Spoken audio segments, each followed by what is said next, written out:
We open up with a scene of a girl sitting on top of our MC. As he starts to wake up and the girl notices. She gets very up close with him and says, "Seems like you are awake." As he gets shocked and wonders where is he and what is this situation, he quickly gets up and jumps away from the bed. As the girl wonders if the effect of drug wore off already and tells him that it seems awake people look more attractive. He gets confused hearing it and wonders in shock if he got reborn. As he remembers that he accidentally entered the fairy world at Qing Mountain 300 years ago and began his cultivation journey. And in those years, he worked hard to become a swordsman cultivator. But it seems instead of reaching realm of eternity, he instead opened hall of time and space and returned to earth when he was 17. The sin of opposing God, that which is not permitted to humans, as the girl calls him to bed again, telling him not to be shy. But he grabs his clothes and tries to leave quickly, seeing which she gets a bit angry, and says that there hasn't been a time when she has let go of someone she caught, and he should be glad that he even got to see her. Yet he tries to leave without saying anything, which pisses her off more. She quickly goes on and grabs her hand, to which our MC notes that she is quite strong, as he shouts that the emperor commands to fight for the country. But she gets surprised when he is able to resist, and our MC notes that his body does not have much power. And then she uses her power to push him back. But he quickly grabs his uniform and makes a run for it. "You were paired with me for that, don't worry, I will be gentle with you, you know that, right?" While declaring that if he thinks he can escape her, and states that Chu Qing, "You will be my big white rabbit and I will never let you go," as he gets frustrated and writhles in pain while lying on the ground. Smiling, he thinks he finally returned to Earth, and that he can finally see his family again. Suddenly he overhears a convo, as a girl is being annoyed by a guy who is crying for not getting a bag, as she declares that she will buy it for him. And the guy starts to cling to her in happiness, which confuses Chu Qing. And suddenly someone pushes him aside, and it's a huge girl working in construction. As he oversees a construction site, and wonders what the heck happened, as everything is different from when he used to live here.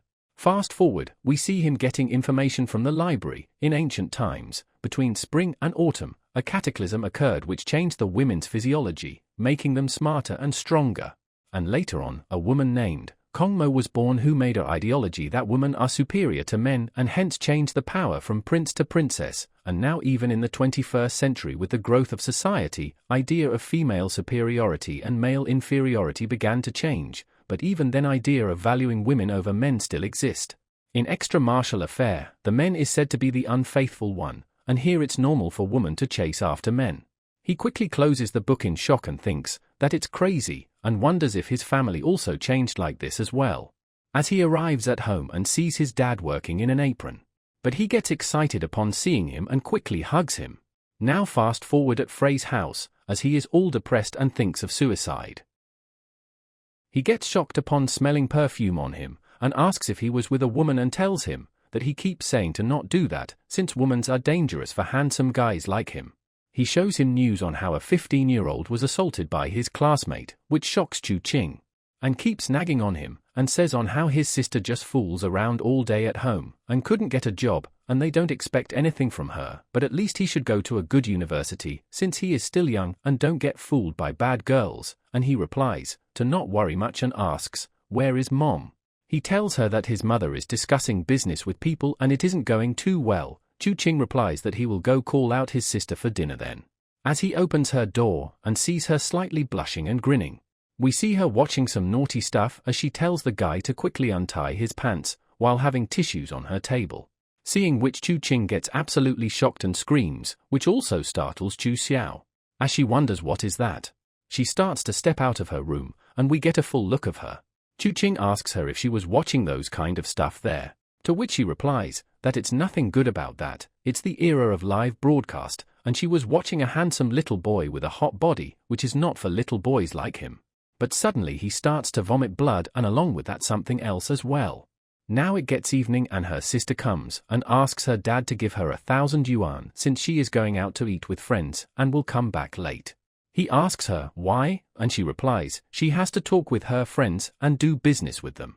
He gives her the money while being pissed at her and tells her that she should learn something from her brother, and if she was only half as good as he is, they wouldn't need to worry, but she just smiles and says, he can just marry some rich girl, but for her, she has to struggle and do something by herself, and that both him and mom has to support her as well. As she gets going, her dad tells her to save some money as it is not easy to earn, and Chu Qing asks if it's okay to let her go like this. He replies that he cannot do anything, since she is a girl, they cannot tie her down, they have to go out and earn money, and her sister should just stay out of trouble at least, as Chu Qing thinks, what a feminist world. As they are talking, his mom also comes back. He hugs her immediately as well, in full excitement. As she asks him why is he being like this so suddenly, is his allowance not enough, and hands him over more money, as he once again gets all surprise and thinks that she used to be so strict, she even used to decline just 10 yuan, but now she is giving it like nothing. But he gives her back that he doesn't need it, but she tells him to keep it, even if their house is going through difficult time. She would not let it affect his academic performance, since that is her greatest pride. She asks, where is Chu Xiao? And her husband angrily replies, to not even talk about her.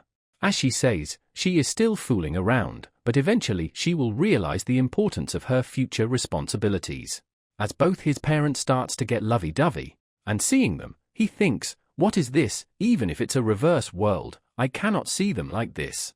As his mom says, how easy it is for men, but much struggle for women, and that one day she will realize it herself since she is their daughter after all, about which the dad agrees, and says that he has prepared food for her, in a very feminine tone. Everyone starts to comment, why was he sent flying, and wonders what happened to him. He tells them that he will be going to his room. As he steps inside, he notices his room is completely shiny and clean. As he walks inside and looks in the mirror, and thinks, in this world women are more respected than men, every family also wants a daughter, and which has caused a huge difference between men and woman population. And there are still millions of women still single in this country. If they want to marry a good man, they have to own a house and a car, but for man they simply need to be good looking, and with my good face I am a match for a lot of women's. As he sighs and opens his drawer, and a bunch of love letters come out, and he thinks that he didn't knew he was the school flower of Jinmen Secondary Middle School. He sits down on his bed and thinks to cultivate and quickly get out of this world. As he starts, he notices that the aura here is rich and pure. With this he can recover his training and abilities that he lost in the Hall of Time and Space, and then open it again to return to his original world, and that he has to get out of this world, ASAP. Now it gets night, and he opens his eyes, and after practicing Golden Freedom, Ji Dao, his senses have become much more sharpened. He tests them out by sensing his home, and notices that her sister isn't back yet, but realizes that in this reverse world it is common for women to stay out until late. But suddenly his phone rings, and his sister is calling. As he asks her what's up, she shouts his name, and tells him that she is in big trouble right now. And we see she is being held down by some women thugs, and tells Chu Qing to not inform her parents or the police. Worried, Chu Qing asks her what happened, and she tells him to bring a black bag that is under her bed, on the Crescendo bar at High Street. One of the blue-haired girl grabs her phone and tells Chu Qing to bring that bag to room 302. And he agrees to do so. He jumps out of the balcony with the bag on his back, while saying that he won't let anyone mess with his family. He takes to the skies and jumps from roof to roof and arrives at the location. But Knowles does tell him that he heard that they have been sighted in the lemon forest, and tells her to now let go of his sister. But the blue-haired girl stands up and tells Chu Qing that his face is way cuter than in photos. As she gets close and asks for his age, to which he replies, it does not matter, which pisses her off. Anyways, she goes on to open the bag and we see it's full of money. Even Chu Xiao is surprised upon seeing it, which prompts a disappointing look from Chu Qing as he thinks, you didn't even knew yourself that there was a money in that bag, are you serious? Chu Xiao replies, she didn't knew, as Xiao Lin just told her to keep the bag for a while, and Xiao Lin tells her that she did not expect her to steal from her. Lin Xiaoan dared to do stuff in her place and even steal her money. And such she tells Chu Xiao to go away before she changes her mind, and as such she begins to leave with her brother. But she stops her, telling her to leave her brother, to which Chu Xiao thinks, I knew it wouldn't be easy. As Xiao Lin laughs and says that her brother is quite cute and she likes him, so he is gonna be staying here. But Chu Xiao stands in front, declaring she won't let her touch him, telling her to not bring him in this mess. But Ju laughs and says, then you need to stay, but if you stay, you will need to work hard for us, don't blame me afterwards then. Chu Xiao replies, she will stay, and tells Chu Qing to go home, and trust her, as it's not safe for him here, and she will be solving this. But Chu Qing tells him that he have moral as well. He announces the class has ended and Lucas leaves immediately for food. She gets pissed and tells him, asking him if he wanna die, as she will take him to her bed and torture him in every way possible. But he just straight up slaps her, which shocks Chu Xiao. In anger, she tries to punch back, but Chu Qing counters with a punch as well, and both their fist collide. As they both gets pushed back, and Chu Qing says, interesting, women here have such strength. She orders her lackeys to get him, but he dodges easily, by jumping up. He spins around at high speeds and defeats all of them quite easily. As both of them are leaving, Ju pulls out a gun on them, warning them that she will shoot if they don't stop. As Chu Xiao asks for her forgiveness, but in anger, Ju tells them that she will kill them both here. And Chu Qing tells her, if that is what you want to do. And we cut to the scene, as a door opens and a girl comes, wearing a red dress and saying, what an interesting view, how wasn't I invited to this? We see it's the girl from before, whose name is Yi Chenqi, as she recognizes Chu Qing as well. He asks her what is she doing here and she replies that it's her place, and she ends Ju Yun away, and that she will take care of him. But she shouts at her and asks her if she wanna break the rules. Yi Chenqi gets pissed about it and orders her men to take her away and cut off her feet and hands and then throw her on the street. As she gets scared and tries to apologize to Chenqi, she then instead orders her men to cut off only one of each and tells Chu Qing that this is a present for him. As Chu Qing asks her if she is being kind to him and she replies, she is, since he is the man who dares to talk to her in such way. And she decides that he is going to be her boyfriend number 36. All the students get shocked and starts to blush, and we see Lucas flirting with Professor Jane, saying, I now realize why I opened my eyes after my eternal slumber, it was all to meet you, as Professor Jane gets confused by his actions. As Chu Qing replies, is she seriously comparing her strength to his in a sarcastic way, which pisses her off, as Chu Xiao tells Chu Qing, how can he compare with her power since she is a woman? Yi Chenqi tells him that he is being cocky, and Chu Qing tells him to play a game and if he wins, she would not bother him again. She asks if he really want to challenge her despite knowing that he is a man, and he asks her if she is afraid. She laughs, stating that there is nothing she cannot do, and that if she win, then he has to be her boyfriend, and Chu Qing agrees. As they both gets ready, we see people commenting that does that brat seriously think he can win against her, and someone else replies that if it was her, she would play with such guy until the end. As Chu Qing thinks, in this world, women are really strong and they see men as something insignificant, and Yi Chenqi tells him that she will make him understand the difference between man and woman are like ground and sky. They both start, and we see Chu Qing struggles a bit, noting that women in this world are extraordinary and tells Yi Chenqi that it's surprising. But he gets a bit serious, thinking that he isn't ordinary either, which surprises Yi Chenqi as well, as he is able to slam her hand on the table and wins, which surprises Yi Chenqi. Chu Qing stands up and tells her to honor her bet now and starts to leave while everyone is in shock on how can a man defeat her, it's such unbelievable that he is so strong, and it's impossible that she lost to a man. She gets pissed hearing all that and everyone gets scared, as one of her guards tells her that he will chase them. But she slaps her away and tells her to shut up since she haven't lost to him yet. She tells Chu Qing that she is really surprised a man like him exists, but someone like him is destined to be under a woman's wings, and her offer still stands. If he does say yes, she will make him her husband, and no other woman in Jinmen will be able to lay her hand on him then. As he looks back at her and replies, who said that a man needs to be glued to woman, we have our own hands and feet, as people around get shocked and wonders if he is in right mind. Yi Chenqi replies, since ancient times, men have been pursued by womans, they are the pillar of this world, they decide the changes, as well as the social subjects, all the world's virtues and masterpieces were made by womans as well. Even a child knows that. As a man, do you think yourself as special? How many heroes are man in the literature? There isn't one or two, but women are those who matters the most in society. Chu Qing walks up to her and asks her what is her point, and says that men are striving and fighting to get better always. Resting on some cute lady's legs, work and be rewarded, that is what men do, as he leaves saying that. As Yi Chenqi starts to smile and tells her guard, that isn't he amazing, he is totally my type, I won't let him go. One of her guard tells her that they need to go immediately, as she probably knows that, but she replies, "But I only came out for 2 days, why would I go back now? Besides, stop calling me Miss Yi, since my sister is still alive." Now as Chu Qing and Xiao are walking home, she tells him, he isn't gonna tell their parents about this, right? And he replies, of course he will, what would have happened if he wasn't there to help her? She gets angry and asks if he is trying to threaten her, and asks him, when did he get so strong? And why isn't he marrying Yi Chenqi, as she is heiress of a very important family in Jinmen, and if he marries her, she would also benefit from that. But hearing that, he gets pissed and warns her that he will send her back to that place, if she says anything again. Reaching home, he once again starts to train, thinking that he wants to reach his true strength quickly, as this isn't enough, he have only improved his eyesight so far. He senses his sister is again on the live broadcast, watching a guy stripping, and commenting on his huge thing, while Chu Qing says, "What a perverted girl, she is way worse than my sister from the original world."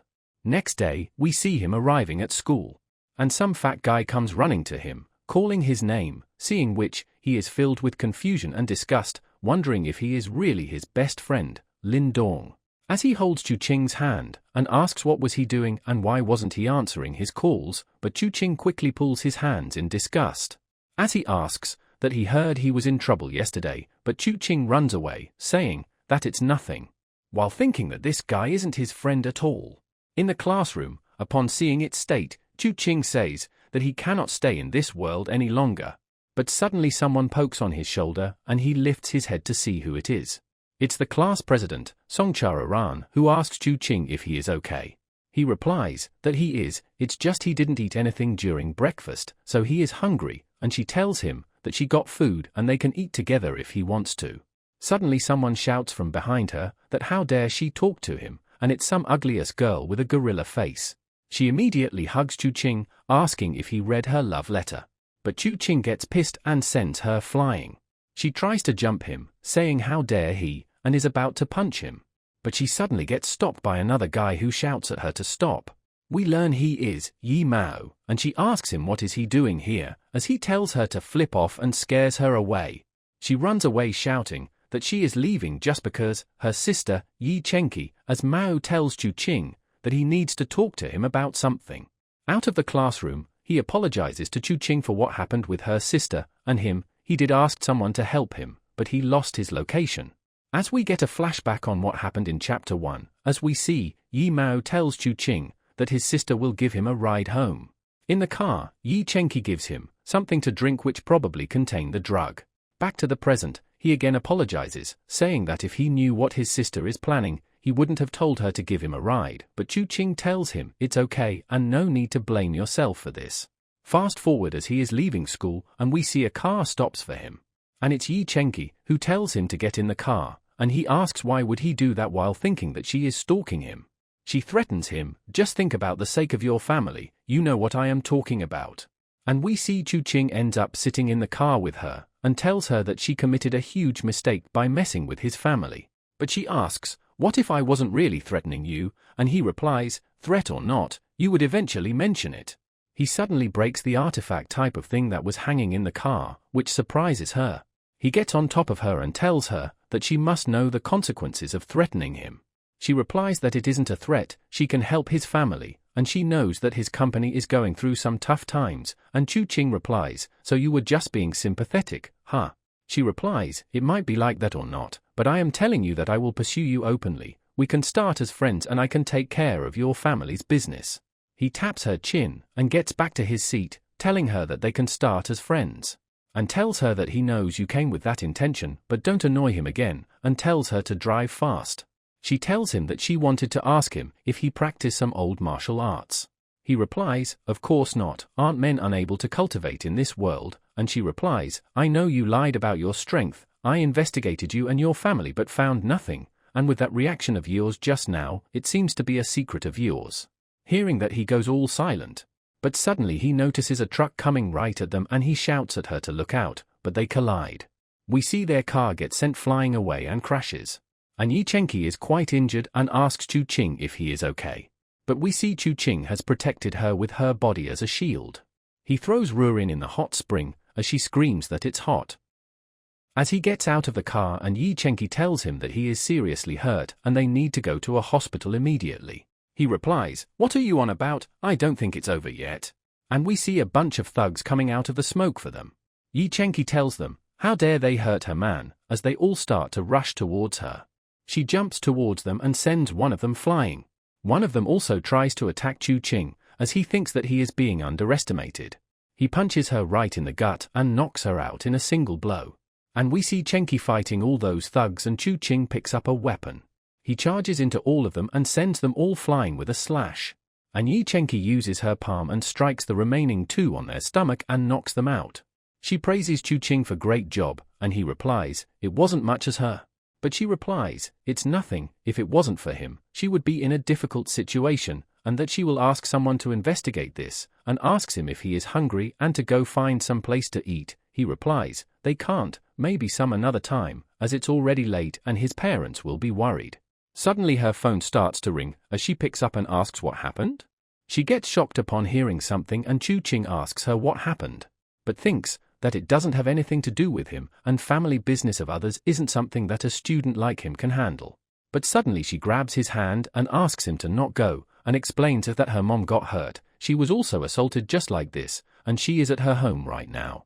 And Ellison notes now they just have to build a place for them to sleep, as he goes on to open the restaurant again, as she starts to get teary while saying, if her mom dies, her aunt will take over the business, and then she will be kicked out of the family. Chu Qing comforts her, telling her to not cry since he will go with her, and that she must remain strong and firm, since her family depends on her now, even if he is not the position to help her, all he can do is encourage her right now. As she starts to think that she feels that she can trust his word. And suddenly she hugs him tightly. Now fast forward and they both arrive at the Yi family's mansion. As one of the guard comes running towards her, and she asks how are things here. The guard replies, it's hard, she cannot get it, but Lady Yi Mei said no one would be allowed inside besides you, as Yi Chenki gets pissed, saying, how dare she, and Chu Qing asks, who is she? Yi Chenki replies, that it's her aunt, her mom said that she was in the family for years, and was conspiring with other families, but since there isn't any solid proof, I cannot do anything, and she didn't expected her to make her move first. We see the leech preparing to attack and he uses the spell, Ice Spear. Yi Chenki tells them, how dare you mistreat her guest, but Chu Qing tells them that he is a doctor, here for Miss Yi, and thinks that he did study medicine in the fairy world, which is going to help him now. They start to mock him, asking how can a man be a doctor, but he surprises them by telling their medical problems with a single glance, on how one of them is suffering with reproductive system for years, and the other one is having problems with kidney, because she practiced martial arts for too many years and stuck to Chinese medicines. Hearing that they allow him in, but someone else comes. We see it's her aunt, Yi Mei, and her daughter, Yi Maya, as her aunt tells her that luckily she came to her mother on time, otherwise who know what would have happened. But Yi Chenki gets pissed and asks, where is her mom, to which she replies, she is being rude, and that she should respect the hierarchy of the family and call her aunt properly. And besides that, how can she bring a stranger home and any man is forbidden from joining the Yi family, but Yi Chenki tells her that he is a doctor and she is the one who called him. But her aunt tells her, I thought he was someone you brought home a few days ago, but if he wants to join the Yi family, he needs to have a certain ability, and if he doesn't have that, he cannot enter.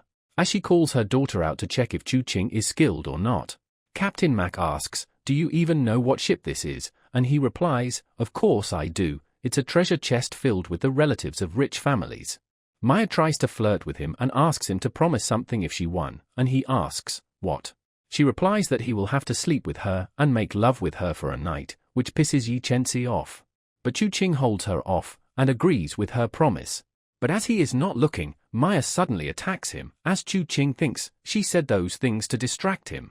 But he easily counters, by punching her in the gut and sending her flying away. He sarcastically asks her if she still wants to make love with him, and her aunt shouts, disgusting, look at what that man did, I cannot believe your type of men is such an animal, but Yi Chenki defends him by saying she was the one who provoked him. Was it him, the one who blocked the attack aimed at this ship? The hooded guy tells the student, he is not an opponent you can face, do not get yourself in trouble and stay down obediently. Inside the house, we see a blonde lady standing who is also an aunt of Yi Chenki. As Chenki arrives she hugs her, and Chenki asks, where is her mom, to which she replies, that she is alright, but the wound is severe, and they cannot do anything about it, hence she is in observation. The captain says, "Geez, did our baby pee his pants?" and orders his henchman to get him washed, and he picks that student up. Chu Qing tells her to trust him, and Chenxi tells her aunt that he is a friend of hers, and he saved her when she was ambushed as well. Without him, it would have been rough, and something even greater is that he is a doctor. As he drowns in the sea, and students comments that the two-star orca was so cruelly killed, she replies, "I see you're here, but who is that guy?" And Chu Qing replies that he is a doctor and Chenxi entrusted you to me, so please show me your wounds, as he thinks that looking at her family reminds him of his, and it's already late. I wonder how will I deal with them when I get home, since this is a reverse world, I shouldn't be out too late here. Her mom replies, that's okay, but he won't be able to help her, and tells him to spare a minute since she needs to talk to her daughter, as her aunt tries to escort him out. But Chenxi tells her mom to let him check her once, as he is an amazing person, and if it wasn't for him, she would have been in danger as well, and her mom is surprised since it's the first time Chenxi has praised a man, and asks if he is that different from others. And Chu Qing tells her mom that if I guess correctly, you have been hit by energy in your left side of your back, and you've been using a large amount of energy to keep it from spreading through your body, because of that you are weakened since you used a lot of power, right? She gets surprised hearing that and tells everyone to go outside since she wants to talk to him alone. As Chenxi is hesitant, but her aunt pulls her anyways. Her mom asks him if the Li family has sent him, and what intention does he have with Chenxi. He replies, he is not from the Li family, and about his intentions, she should ask her daughter instead about her keen interest in him. Besides, if he didn't saved her, she would have been meet up with a corpse instead right now. She replies, fine, she will believe in him, and proceeds to show him her wound. We see her getting stripped and Chu Qing gets a nosebleed from seeing it, as she tells him that if he is planning to do anything bad to her daughter then it's his family that is gonna receive a corpse. Isabel asks him, are you higher stage than that lich over there? And Lucas replies, nope, as she stares at him and he tells her to move away a bit, but he notices her wound and gets shocked upon seeing it. He tells her that whoever hit her caused a lot more damage than he expected, and in her current condition, she can resist it for up to 5 days, but after that her internal organs will be destroyed, and she asks if he can do anything about it. He replies he will try, as he touches her back and uses his energy. Seeing the lich he gets nervous and asks their captain, what is your goal? He concentrates to remove the bad energy from his body and says that with his current level he cannot take all of it in one go. Her mom gets clothed again and asks him, how did he do that? And she feels much better now. She asks how can she thank him, and if he wants anything, but he replies that Chenxi is his good friend, so it's normal for him to help her. She smiles and teases him about the friend part, to which he thinks, why does she sound so odd? Now as he is leaving, Chenxi tells him that he is amazing, and that she didn't thought he could heal her mom. Peruan replies, you are right, I am not strong enough to face the lich you employ, however. But he pushes her away, telling her that if his parents finds out about this, they will freak out. And he just leaves as Chenxi tells him, I guess so, they got a good son after all, and he's so cute as well, he should be wary and avoid temptations. And while going home he checks his hand and we see the bad energy there. He tells her, don't flinch, watch carefully, none of them are stronger than you other than the lich, you should be able to defend your own body yourself, aren't I right, Miss Mage? Now next day, as he is at school, he notices some student is in awe from looking at Tang Ziyan. We see she is a beautiful girl and playing basketball and dominating others. Even the lich is surprised as he thinks he is so fast. As other boys are incomplete or of her saying how cool she is, and Chu Qing thinks that he almost forgot this world is different, we don't know each other, I shouldn't bother her. But just then she calls him out, asking if they have met before.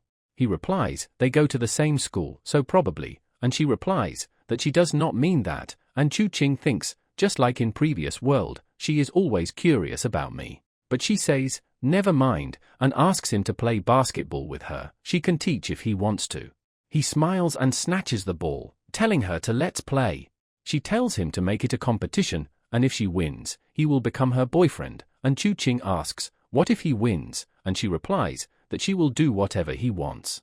As everyone gather to watch, commenting that the school genius and Tang Ziyan will play against each other, and other says, if they got to have a match with her, then they will be the luckiest person in school. As the match starts, we see Ziyan crosses over against Chu Qing. and immediately throws the ball and gets a basket against him. As he gets quite surprised, and everyone comments that she is the best, and she will definitely make him her boyfriend. And she declares that she won't hold back because she wants to win him over. He tells her to try again, as she once again does so and tries to cross over him. As she once again passes him and tries to basket by dunking. But this time, Chu Qing is able to block it. Everyone is surprised to see that he can jump so high, while the girls are in love with his jumps. As he takes over the ball and tells her that it's his turn now. As he drives over to her and jumps over her right towards the basket. And dunks, while Tian accepts her loss. And she asks him, what can she do for him, and he pinches her cheeks and asks her to go on a date with him. We see the boys, all blushing and shit, saying how cute they are. Xian starts to chuckle and tells him that he needs to get stronger if he wants to date her. Which surprises him, as he thinks, when did she got so proud of herself? Now back at Chen's house, we see him again healing her mom. As he thinks, when he helps her, he also made progress in his aura and spiritual body. Once again it gets night, and as he is leaving, Chenzi asks him, what kind of reward does he want for saving her mom? As he starts to have some lewd thoughts about her. He just blushes and leaves while she asks, what is he smiling about? And he replies, it's nothing, and he will think of something and tell her. While on his way home, he thinks, next time he will heal her completely, and after that he can fully awaken his spiritual body, and he is making fast progress in this world. As we see the car that was going by stops for him, and some chicken-looking dude with bathrobe comes out of the car. He asks him if he is Chu Qing, and is he going after Tang Xian, as he tries to act big, but being the douchebag he is, fails to do so, and states his name as Liu Wei. As Chu Qing thinks, is he dumb or something, and Liu Wei jumps on him to attack. But Chu Qing just grabs his hand and folds it behind his back. He orders his guards to help him, but Chu Qing plants his face on the ground, and kicks the two guards away while doing so. He slams his face and tells him that if he want to deal with him, bring more people. Liu Wei warns him that his Li family won't let him go unharmed for this, and to not think Xian will be his, since their families have already agreed for a marriage between them. But Chu Qing punches him, telling him he squeals a lot. After knocking them out, he leaves thinking if it was Xian's sole decision or does the Tang family have some problems, how could they accept arranged marriage with Li family, and is he the stupid Liu Wei that Aunt Yi mentioned, and wonders how can he investigate. He thinks that he can just ask her that, and texts her, while she replies, with money and a contact of someone. Telling him to keep it, as he wonders why would she send him money. He realizes that she thought he doesn't have any money and since he will be needing money to buy that information. He dials on the number and asks if he is talking with Hua, but before he can complete, the girl replies, have a date, to get laid, I am gonna tell you I am not cheap. Fast forward we see him sitting in a bar, as he thinks, when I called her, the person who sells the information didn't ask for anything, it seemed to be a woman, but I don't know if she is credible or not. Suddenly someone taps on his shoulder, and it's the informant who is apparently a lowly named Chen Hua. She asks him, what information does he want, and he is surprised to see her and thinks, she looks underage. She tells him that he can call her Hura, and asks for what is his relationship with Chenzi, and if she is not his girlfriend, then he can become his boyfriend, which makes him spew his drink. He tells her that he wants to buy information, and asks her, what does she know about the Tang Xian's family? She excitedly asks him, she is the one you faced in basketball match, is she your girlfriend, which he denies. As Chu Qing thinks, who is she, how does she know that, did she investigate me before?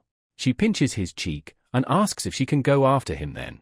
But he tells her to take it seriously or he will find someone else, to which she replies, that he is too serious, as she sulks and says that she cannot even play around with him. She tells him that Tang's family is one of the huge family here, and one of their company serves as their principal headquarters. Furthermore, most of the city's largest business corporation are owned by them. Recently I heard that there were problems on their family business, so their financial status wasn't stable. Knowing this, the Li family was the one who proposed the matrimony. Marrying Liu Wei with Tang Xian, who is the heiress of the company, would make the Li family assist Tang family, solving the problem of the latter. Chu Qing thinks, I didn't expect that Tang Xian had so many secrets. In my past life she didn't mention this. Does that mean she doesn't want me to find out? She asks if that is everything he wants to know, and he replies that he also wants to know about alchemy. Does any alchemic family exist? She replies, the Tang family, Who you asked about is one of those. They're specialized on elixirs and medicines, as Chu Qing gets surprised hearing that they exist in this world as well. He asks her that he wants to know more and can she tell him all the information she have. She tells him it depends on the conditions that he propose, and starts to flirt and tease him. As he gets embarrassed and starts to blush hard and tells her to stop being so perverted, which she laughs about. She starts to explain that there are two no alchemy types. The first one, common alchemy, works by using internal power to prepare elixir, which is the Tang family's specialty, and the second one which uses mysterious spiritual power. This type is completely out of my scope. He gets surprised to hear about the spiritual one and wonders if there are other people like him in this world. She gets up and tells him that these two pieces of information has been sold for 100,000 yuan, but she will give him a discount for being handsome. He asks her if she has any information about confidential transactions, like medicinal ingredients and related to it.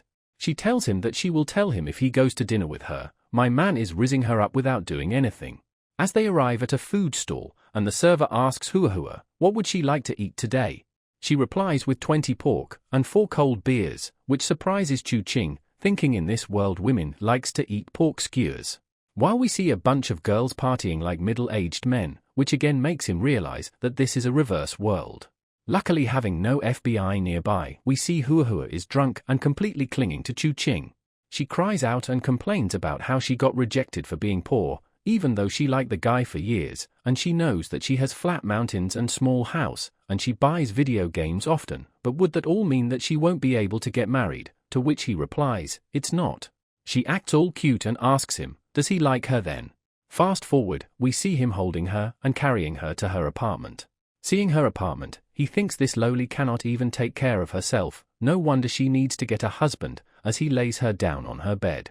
But she suddenly grabs him and takes him to the bed.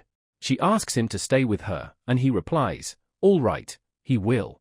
She gets exhausted and falls asleep on him, and luckily he avoids the FBI as well. As she is sleeping, he checks his phone and checks the info that Tang family is in danger due to recent infiltrations. He opens the confidential transaction document and sees Shenzhen Auction House, the most important auction house in Jinmen. It is administered by an old martial art family who possess an incredible amount of elixirs, as Chu Qing thinks that is impossible to survive in this world without money, but luckily he knows something that can be worth a lot in this world. Now some days later we see him practicing on top of a building. As he thinks, in the immortal world there is something known as spiritual rock, which makes cultivation faster, and it helps in practicing old martial arts as well. They can also be obtained through veins, or cultivating so-called eternity, which absorbs aura from earth and sky. In this world, they don't exist, so I will auction this one. While I am making them, money won't be a problem. Now it gets evening and he is again at Chen's house. Her mom says finally her strength is back. Just wait and see Harpier, I will return the favor. She thanks Chu Qing and tells him that if he has any problem in future, just tell her and she will help him. He leaves thinking that he finished the detoxification process on her, and his spiritual body has been released to a certain extent. Now he should focus on cultivating as much as he can. Suddenly he gets called out by Chenzi as she tells him to wait. She leaps onto him and gives him a kiss right on his lips, thanking him for healing her mother and saying that this was a little reward for him. As her guard calls her for an urgent meeting and she leaves saying that she needs to go back inside, but someday she will give him a complete present. He starts to blush a bit and thinks, being kissed by a girl isn't bad at all. Now back at his home, we see him again concentrating and practicing. As he is able to summon his sword, which was the only thing he got after he entered the space hall, which has been with him for 100 years, and that it doesn't have any limit, he also have a hunch that this sword and this world are related. As his clothes gets destroyed, and his body gets enveloped into flaming aura, while he says farewell to his weak body, and with it finally, his spiritual body gets revived. Suddenly his sister enters his room, hearing the noises, and he quickly hides the sword behind his back. Seeing him naked, nervous, and hiding something, she quickly closes the door and heads back, while telling him to take his time, and apologizes for interrupting his session, and she won't get in like that anymore, which causes another misunderstanding, as he again gets clothed and wears his sword as necklace. He readies to go to the auction house to sell his spiritual stone. As he arrives at the Shenzhen auction house, and someone says, someone really came at this hour, doesn't he know it's late? Chu Qing shows him the spiritual stone and he says it's just a yellow glowing stone.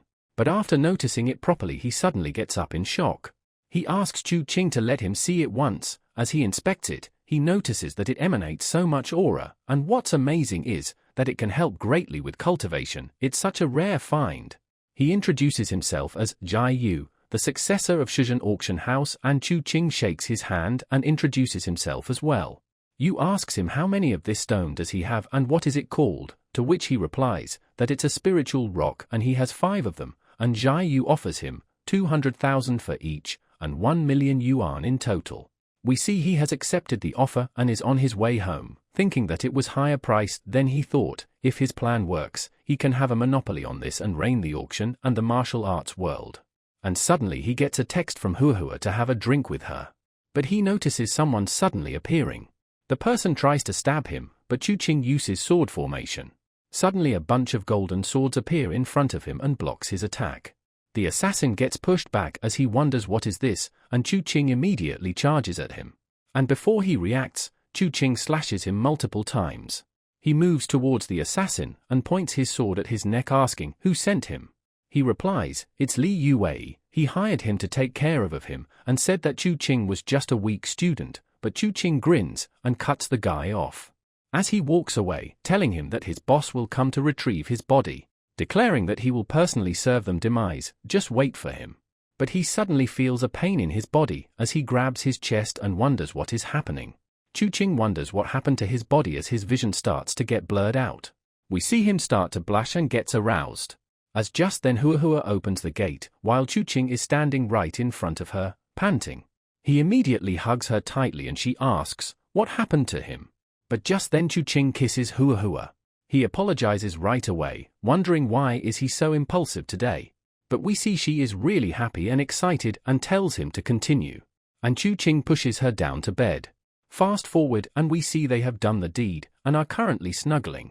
As he thinks, he didn't want to have any attachment in this world, but he cannot be alone, so the only best thing to do is to conquer this world.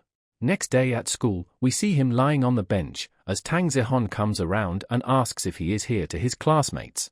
He gets up as Tang Jian gets all close up with him, asking him to have lunch with her. As he starts to wonder, are women's in this world really this straightforward? Suddenly she gets close to him, saying that she smells a scent of another woman on him. She keeps on staring at him, but moves on, and asks him out on lunch. He agrees, while noting it's a good thing she didn't find out that he was at another girl's place. As they are walking together, students comments on it surprising that she asked him out on lunch, as someone else replies that it's quite trending on how they met.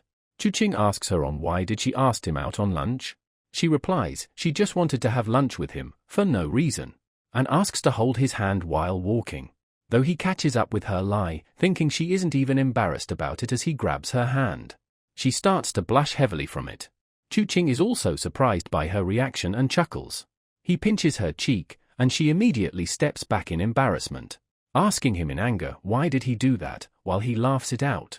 As she is walking behind him, she thinks that she was raised as an heiress, everyone whom she met was planned and never have she met someone like him. And ever since she met him in court, she could feel he is someone important to her, as she feels safe and comfy with him, wondering why is this. Embarrassed with herself, she starts to think, when did she become a girl like this? They both arrive at a restaurant, as Chu Qing orders 2 sets of spicy rice noodles, one without cilantro, but with more spice and vinegar, as she wonders how did he knew her taste.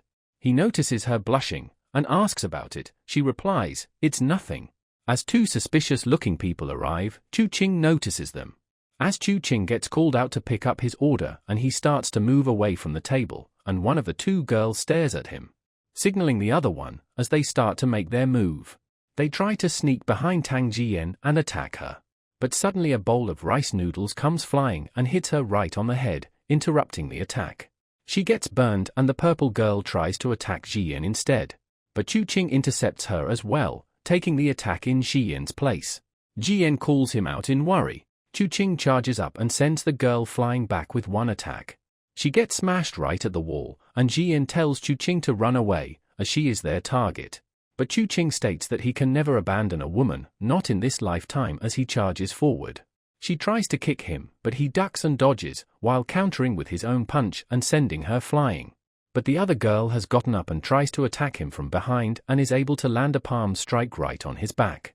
But Chu Qing grins as he looks back at her, sending her slamming into the counter as well. As they both lies down on the ground, defeated. Jian asks Chu Qing if he is a part of some ancient martial arts family, though he replies, "It's complicated, just think of him as a freelance warrior." As he tells her to move away from this place since it's not safe and to call her family to clean up these two. Outside, as Chu Qing is injured, we see Jian is helping him walk. She asks if he is really okay as he says she can send him to the hospital if he wants to, but he replies, "It's nothing much, it will heal itself." As he starts to think even though those assassins were mediocre they could still hurt him, he needs to start making defensive artifacts soon, as Jian tells him that it seems he knows quite a bit about her family. Asking if Li Yuwei bothered him, while he replies that there is no way a young master like him could have trouble with few underlings. Hearing which reassures her to some degree, and she starts to blush. While walking, she asks him, why did he save her? As he replies, that he doesn't know, while thinking he cannot reveal that she was his wife in previous life. Though telling her that he had a feeling that he known her for quite long, to the point that he can die for her, which again makes her blush.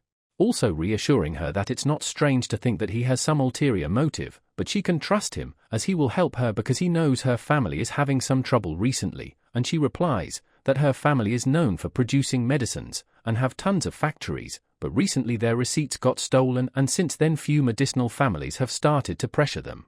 And she assumes that his incident is due to the Li family, since they want her to marry into their family so they can swallow them whole. As Chu Qing thinks, it's them again, not only do they want to destroy my family but Tang family as well, they are playing with fire. He grabs Jian and reassures her that he will fix it all, and to trust him.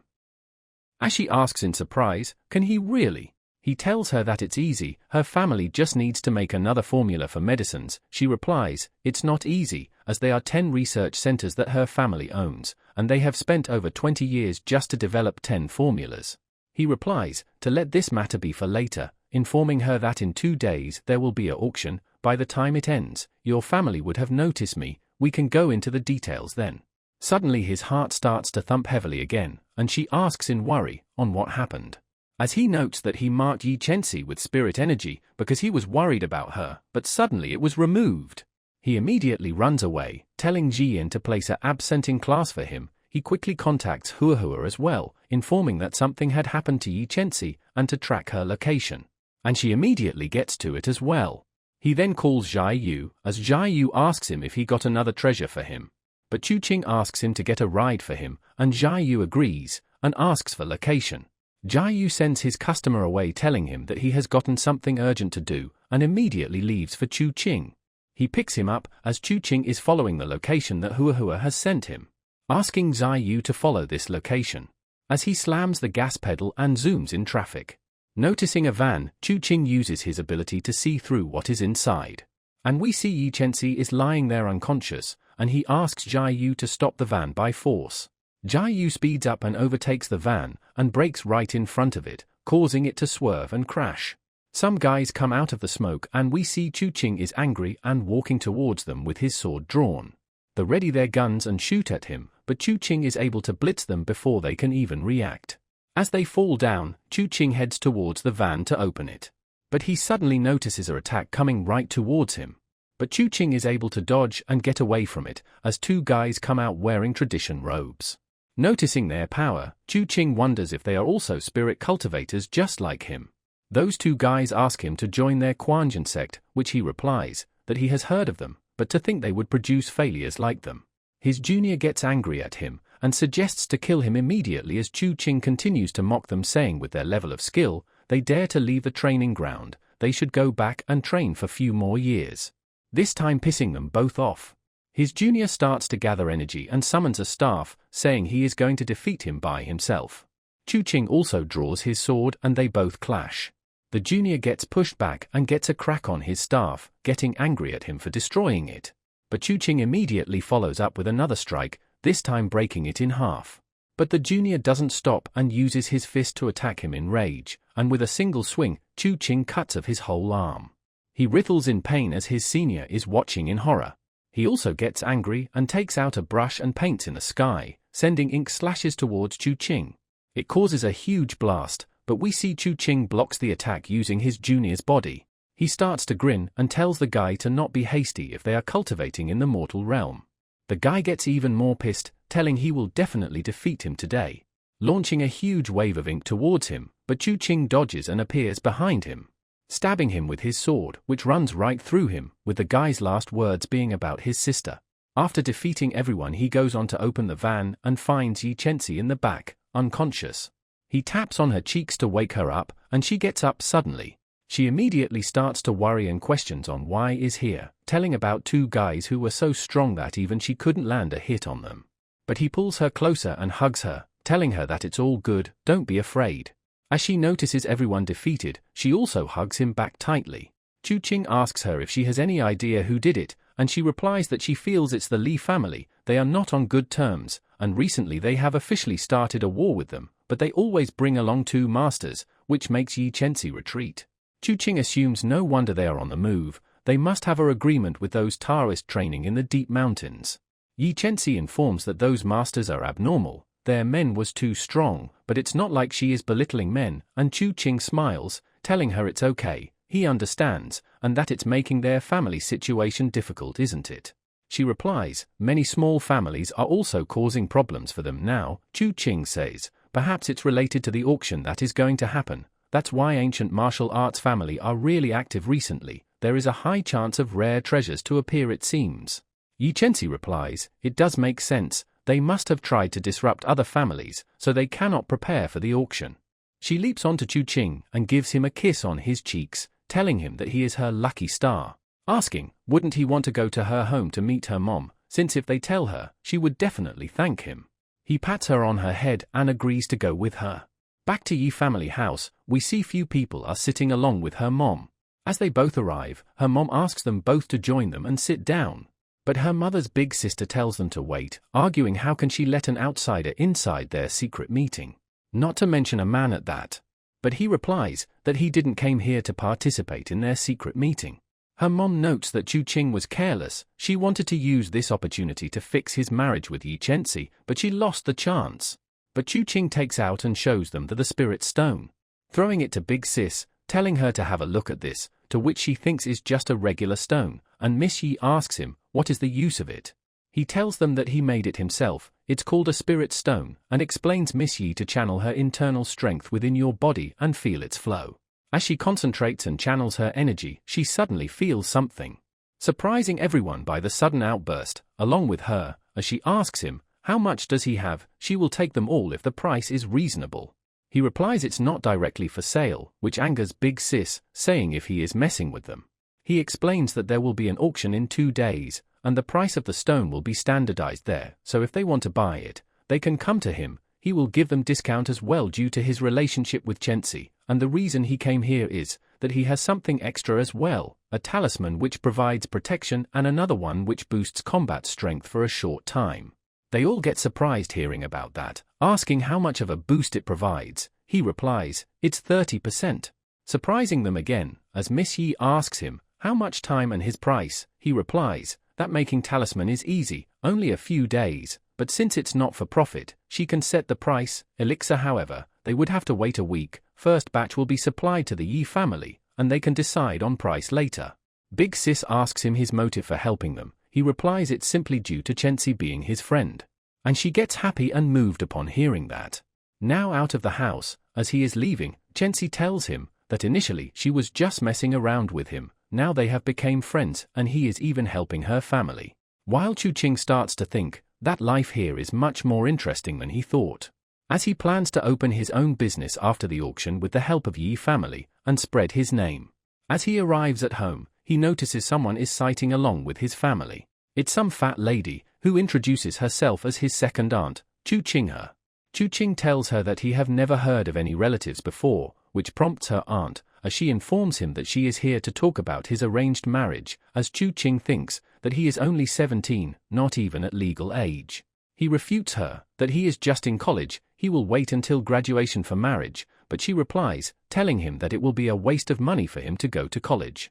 Chu Qing starts to get pissed, as he remembers that this world is reversed, as a woman here takes favors over men, and considers it quite annoying due to situations like this.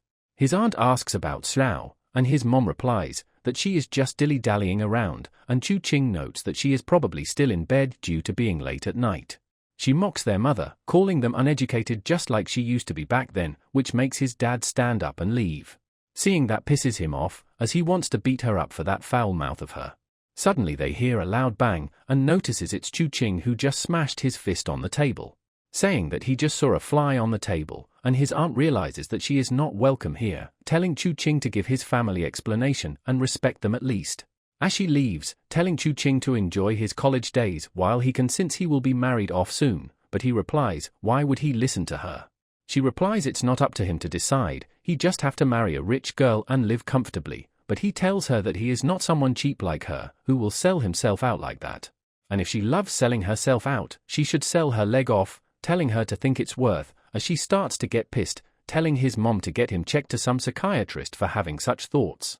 But he just ignores her and heads back into his room. Inside the room, he calls Chensi, asking for a favor. Now in some bar, we see his aunt sitting and enjoying herself. As someone is staring at her from the door, and a few girls whom are on call with Chensi asks her that they found her, asking if what she wanted is a leg. Chensi orders them to also get a kidney while they are at it. Now inside Chu Qing's room, we see him creating protective artifacts for his friends and family since the situation has become unstable in Jinmen. We see him floating a knife and flying it towards the artifact. And the artifact activates, deflecting the knife away. He notes that the quality of jade pendant that Jia Yu bought him are quite good, they can handle a defensive sword array and tell if the wearer is in danger. Now next day at dinner, Chu Qing's parents tell him to study hard. But he tells them to not worry, and the issue with mom's family, he will pay them back. Though his dad tells him that he doesn't have to do that for them, and Chu Qing gives them the protective artifact he created.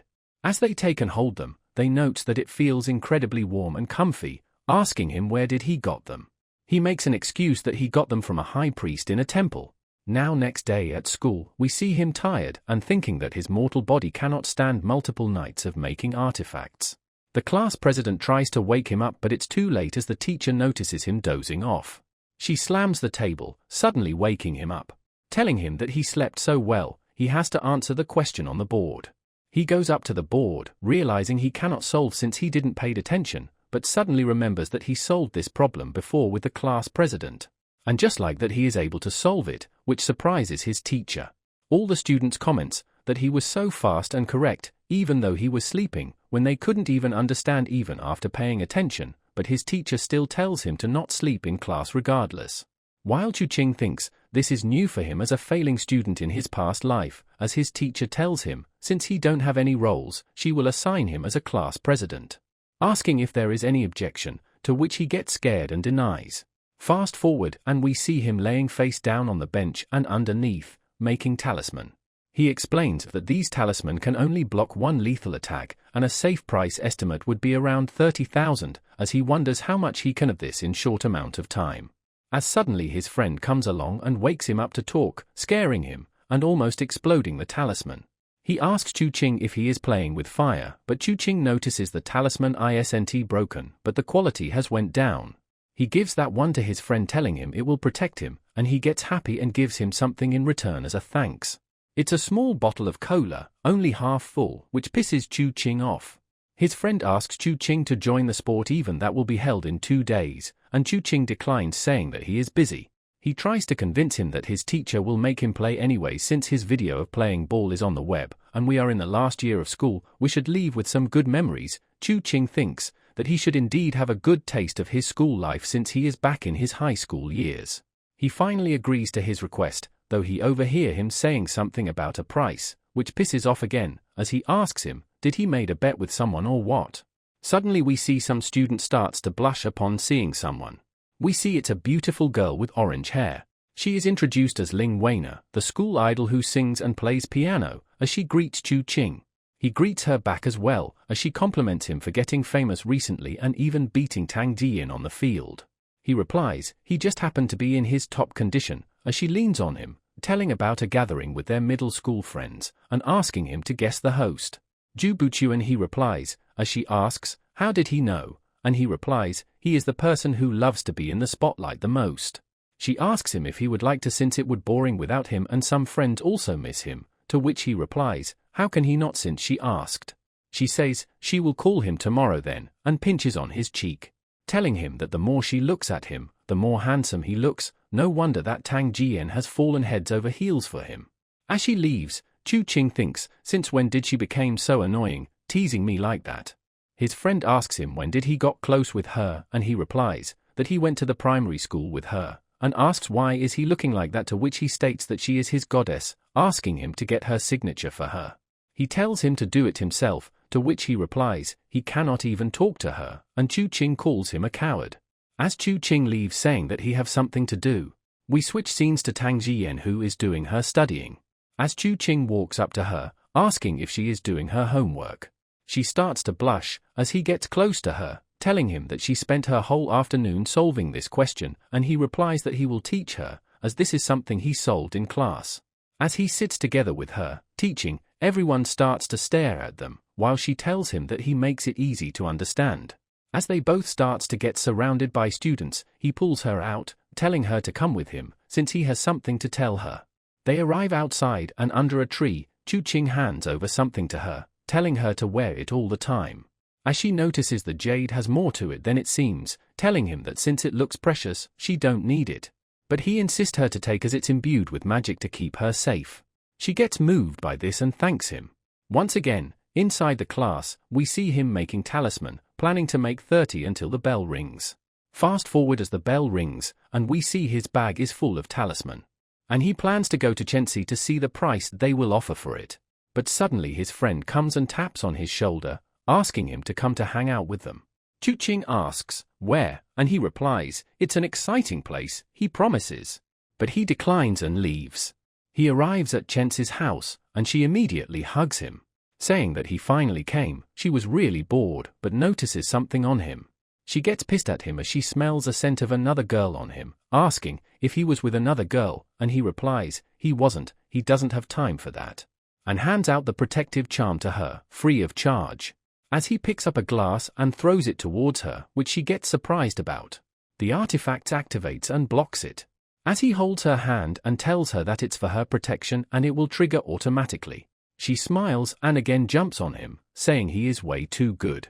She gets all over him and tells him to not think that this will give him a pass to fool around with other girls, since she will find out. But he pushes her down and gets on top of her, saying that he got some business elsewhere so he will come see her after. He arrives at Hua's apartment, noting that she didn't even lock the door. He finds her sleeping and crying as he wonders if she is having a bad dream. He wakes her up and she immediately hugs him, saying she again saw her mom leaving her and her dad. Asking, will he leave like that as well, suddenly without any notice? As he thinks, maybe one day he will have to return, and when that time comes, but he tells her to not worry, he would never leave her. She smiles and says that he wouldn't dare to, because if he does, she will bite him to death.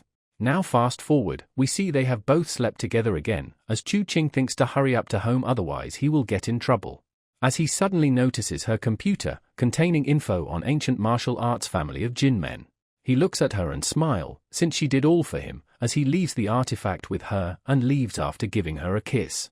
As he is walking home, his phone rings, and it's his dad. Asking him, where is he? He will send his mom to pick him up. He replies, nearby Jin market. As his mom arrives, he's surprised by how fast it was, to which she says she was nearby. As she asks him, where was he, since she is smelling woman's perfume on him, and he replies, he just went to a birthday party, thinking women have crazy sixth sense even in this world.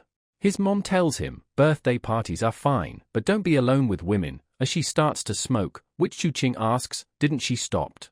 She tells him that she is trying to cover up the scent of perfume on him, if his dad finds out it will be troubling, and he thanks her for it.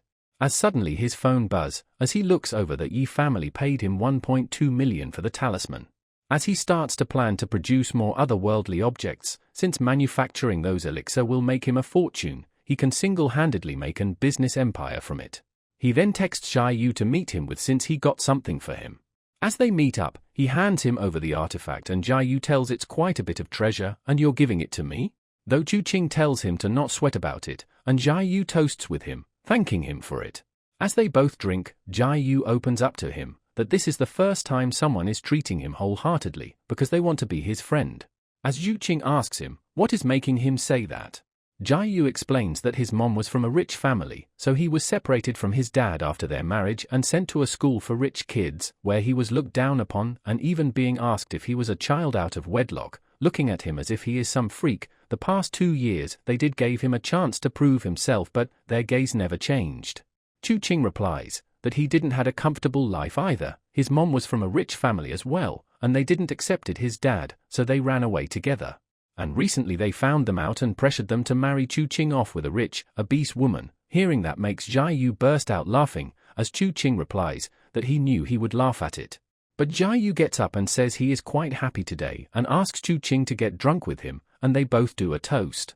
Now a drunk Chu Qing arrives home at late night, and as he walking up the stairs, we see his sister is also sneaking inside the house. He suddenly grabs onto her shoulders as she tries to tell their mom and dad about the alcohol. He shuts her mouth. Noticing his alcohol, she tells him that he won't be able to get married like that, as she starts to get dizzy and falls unconscious, and Chu Qing carries her inside. But he also starts to feel nauseous and falls as well. Suddenly he feels something in his hand and notices it feels good. We see it's his sister, who is flirting with him, telling him to come closer, as Chu Qing is confused as well. As suddenly he gets shocked upon noticing that he is holding on to his sister's breasts and immediately jumps, thinking that booze is quite scary and he will never drink again.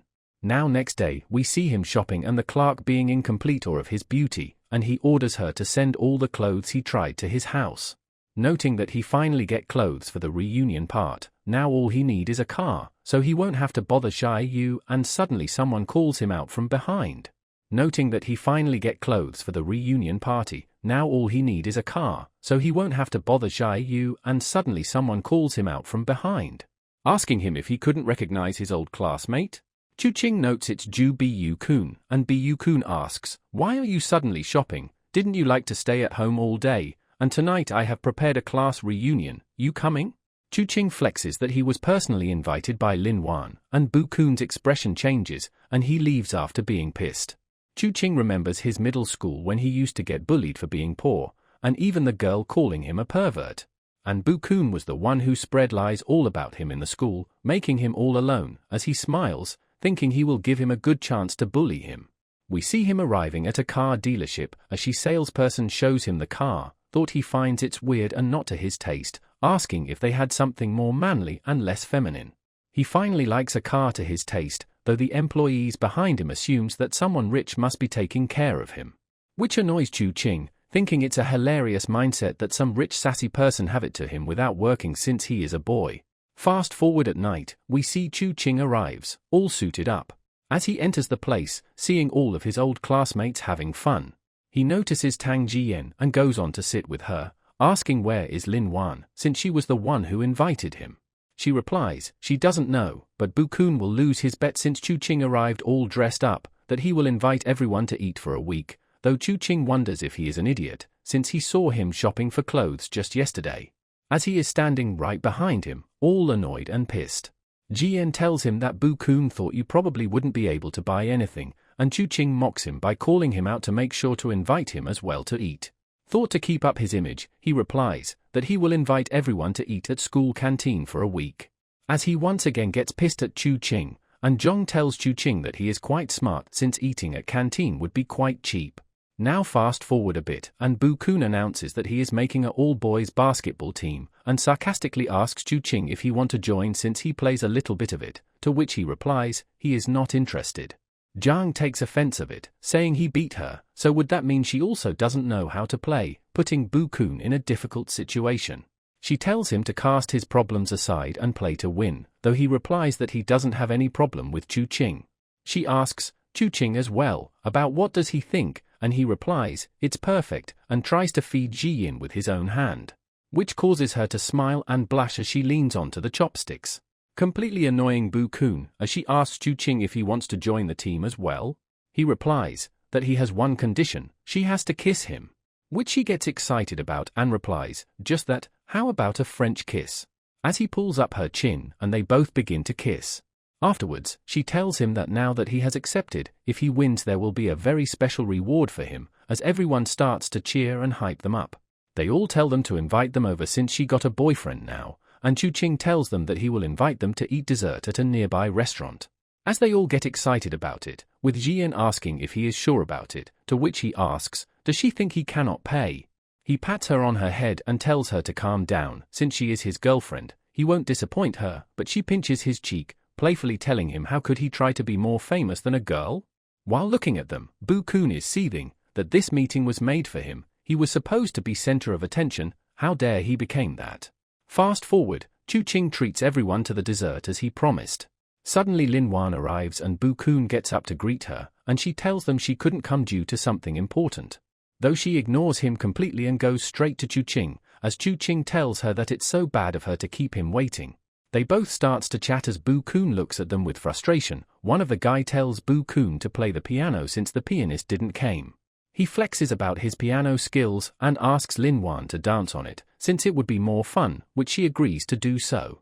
She raises her hand towards Chu Qing and declares that this dance will be dedicated to her best friend.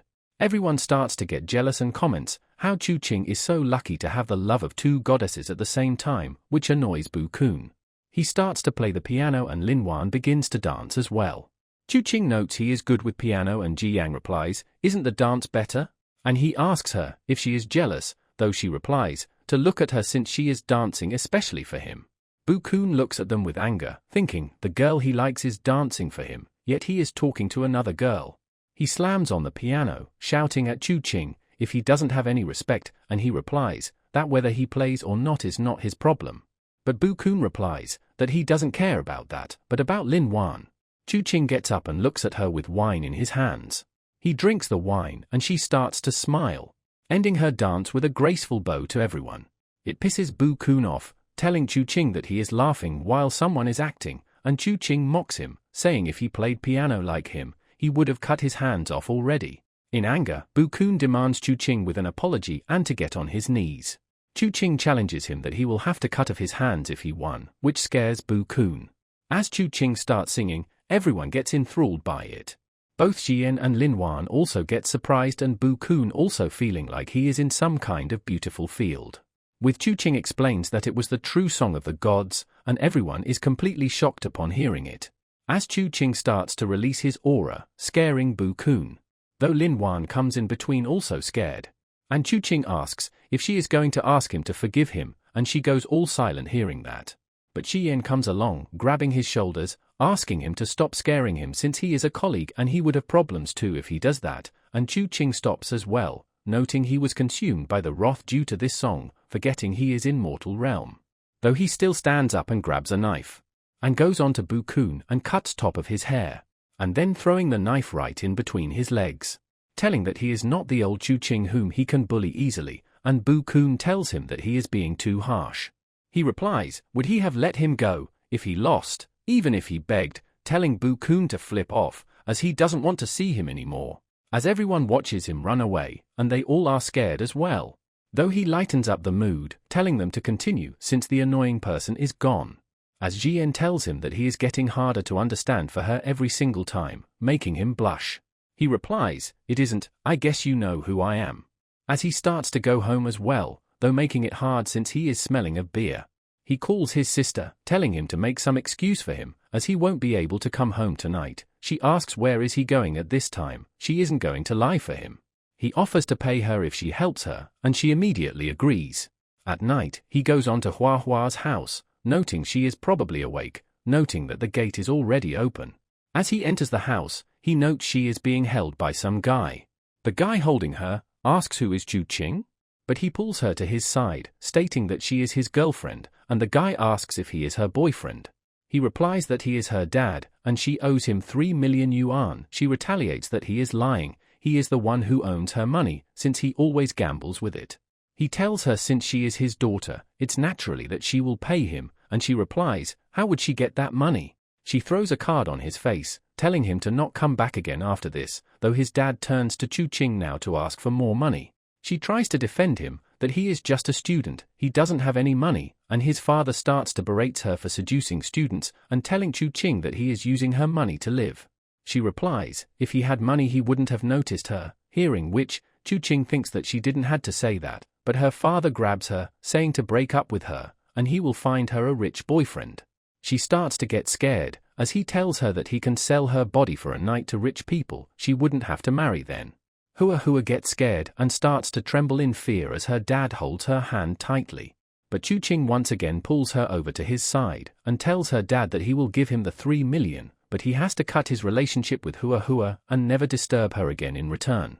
Her dad gets excited upon hearing his offer and asks if he is serious about that. Hua tries to stop Chu Qing by saying that he doesn't have to, but he replies that he will handle this, she doesn't have to worry. Her father gets greedy and tells him that 3 million isn't enough, he wants it to be at least 5 million. Hua gets angry hearing that, and Chu Qing replies that right now, he has to sign a document stating that his father and daughter relationship with Hua has ended, only then he will hand over him the money. But her dad replies that he is not going to do that one, he is only willing to accept that he won't search for her anymore. But Chu Qing tells him that what he is going to write is his own problem, but when the night gets over, and he couldn't sell Hua, the deal will be off, as such he panics, and tells him that he will sign it. As her dad hands over the signed paper, he asks, where is his money now? Chu Qing replies that there is no need to rush, he will show him something first. He takes a cup in his hand and morphs it into a sharp object using his magic, which shocks her dad that he can use magic. He throws it right at him, purposefully missing him and only hitting his ear, as her dad starts to scream in pain. He tells him that he will send him the money to his account, but also warns him that even in his dreams, if dares to bother Hua again, he will have a lot of ways to torture and silence him without anyone ever knowing anything. He gets scared hearing that and runs away. She then lovingly hugs Chu Qing and tells him that she will pay him back the 5 million for sure. But Chu Qing assures her that it was just a penny on him, as she blushes and her starts to throb. As such, she once again gives him a good kiss. Fast forward in the morning, we see they both have slept together again, as Chu Qing starts to wake up as well. Hua stares at her with love in her eyes, as seeing her, he asks if the sun has risen from the west, that she actually got up early. Though she replies that he should hurry up and wash, as she has something good for him. Fast forward and we see them sitting for breakfast and Hua is looking at him all lovingly. Seeing this, Chu Qing asks her why is she suddenly so caring with him. She blushes and replies that she doesn't want to lose him. He gives her a little pinch and tells her that she doesn't have to worry about that and just be herself. Fast forward and she gets to the kitchen and washes the dishes, while Chu Qing thinks that Hua woke up motivated and his back is quite aching. Suddenly he gets a text from Zhai Yu, asking if his problem got resolved. Chu Qing thanks him for the 5 million that he gave him and he texts back that he doesn't need to worry about that. He then gets another message, this time from Tang Ziyan, who tells him to come to the basketball court after the club. Now fast forward to after school, we see Chu Qing heading towards the basketball court. There we see all the boys playing like little girls. Meanwhile, Tang Ziyan is sitting and watching them. Chu Qing arrives and asks her if they are playing basketball or catching the ball, and how would they play like this. She replies that they cannot wait until they reach a girl's level, the best from other schools are like this as well. She then changes the subject and asks if he remembers that he told her that he had a new formula that other time. And he replies he has this thing in his hand which can aid mages and magic upgrading. She asks if he trusts her with this, and that she wouldn't steal the formula and just run away with it. But he replies that if he tells her that he just wanna help her, and he doesn't care about the money at all, would she believe him? And she replies she will. And that she thinks she really fell in love with him. He asks if that means she didn't like him before. But she blushes and looks at him romantically while saying that she used to only find him interesting before, but now it's different.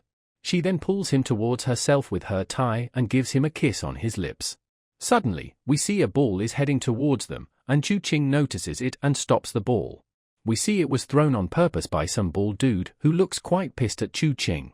Meanwhile, Chu Qing spins the ball on his fingers and tells Tang Ziyan that it's all her fault, that she has a fan club and they don't support seeing them together. She lashes out at them and gives them a punishment to do 50 laps around the court. Now fast forward at night, we see Chu Qing studying in his room, as his mom comes. He notices her and looks back. She doesn't say anything and simply sits down for a moment. She then tells him that he needs him to answer something, and she hopes he will answer her honestly and asks him if there is any girl he likes. Chu Qing replies, there is, but why is she asking him that so suddenly? She replies that it must be a girl from an influential family, as it's not surprising that the Yi family is helping her company lately, though she doesn't care if he marries the person he loves. She doesn't want to hide anything from him, and the aunt that he met a few days ago was her half-sister. There are 7 or 8 members in their family. Her mom and her grandma married 5 men and had lots of children as well. So his second aunt had an accident and is delaying the plans. She continues on that their family isn't going to forfeit that matter. At this moment, she is powerless, so she cannot protect him. Chu Qing asks her if they all can't be friendly. She replies and asks, does he wants to get married to Yi Chenxi and get rid of his arranged wedding, and if he knows the National University. He replies that he knows, not only it's number 1, but it's also one of the strongest forces in the country. His mom gets fired up and tells him if he wants to get rid of the arranged marriage and build his own destiny, he needs to get into that university. With that, the Chu family wouldn't even try to oppose the university's authority, and he replies, he will try. Fast forward and we see him meditating, thinking that the National University is a very special presence in this world. In its foundation circles, it increased lots of resources to the empire, and certainly has lots of information as well. As such, he would like to know the secrets of the world, as the cultivation level of this world is the same as the fairy world. He then makes a golden sword in his hand, thinking, there are 5 masteries of external cultivation, building foundation, Danjing, Yuanying, infant transformation, and Mahayana, and he has been cultivating for 300 years, passing through Mahayana mastery and ascending. He thought that he would enter the kingdom of eternity, but he came to this weird world instead. Suddenly, he opens his eyes as he feels the sword has changed, even though it's unable to be detected by the naked eye. He notes that it's different, and he seemingly went the way named Rong Dao Yun, and if the rust of this sword won't disappear, the consequences are inconceivable, and if the road's base falls, he will die. And he has to find the bowl as fast as possible and hide it before someone else will. Suddenly, his phone rings. As he picks it up, we see it's Zhai Yu, who is yelling at him that he alerted him multiple times that he should attend the auction tonight, and it's about to start as well. Chu Qing wonders, how did it happen? And we see a flashback of him looking at his phone in the school. He seems to be reading the text messages from Zhai Yu about the auction, and he suddenly puts down his phone. And then sleeps immediately. Back to the present, he realizes that he forgot about it and fell asleep. Fast forward and he gets ready for the auction, while thinking to check if there is any spiritual material from a god-made gold that is suitable to make his sword sheath. Now at the Shenzhen auction house, we see Zhai Yu seems to be talking to some girl in red. As she is going, she smacks his butt, and Chu Qing thinks that the Shai family seems to want him to be known by some famous women's.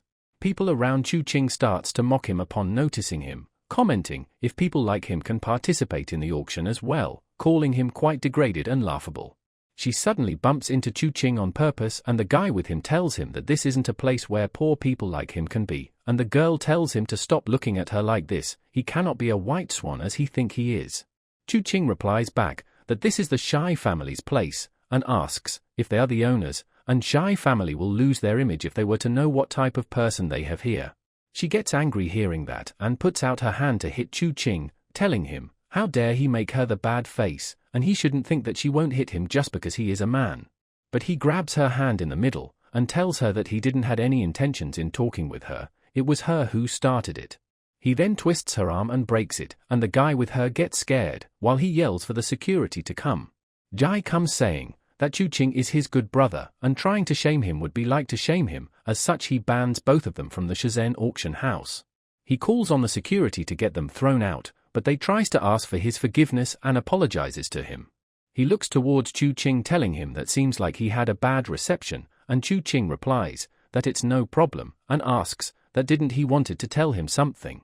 Jai then asks Chu Qing if his mom is a member of the Chu family in the imperial capital, and he replies that she is. Jai informs him that his aunt, Chu Qinga, lost one leg and one kidney. Someone from the Chu family in the imperial capital came to buy that information, and he immediately intercepted. Chu Qing asks him if he knows who committed the murder, and he replies that there was no lead and the investigation is still going on. Chu Qing thinks that he was really worried at that time, without knowing the Chu family's reputation in the imperial capital. Suddenly, Yi Chenxi arrives and greets him, and both Jai and Chu Qing greets them back.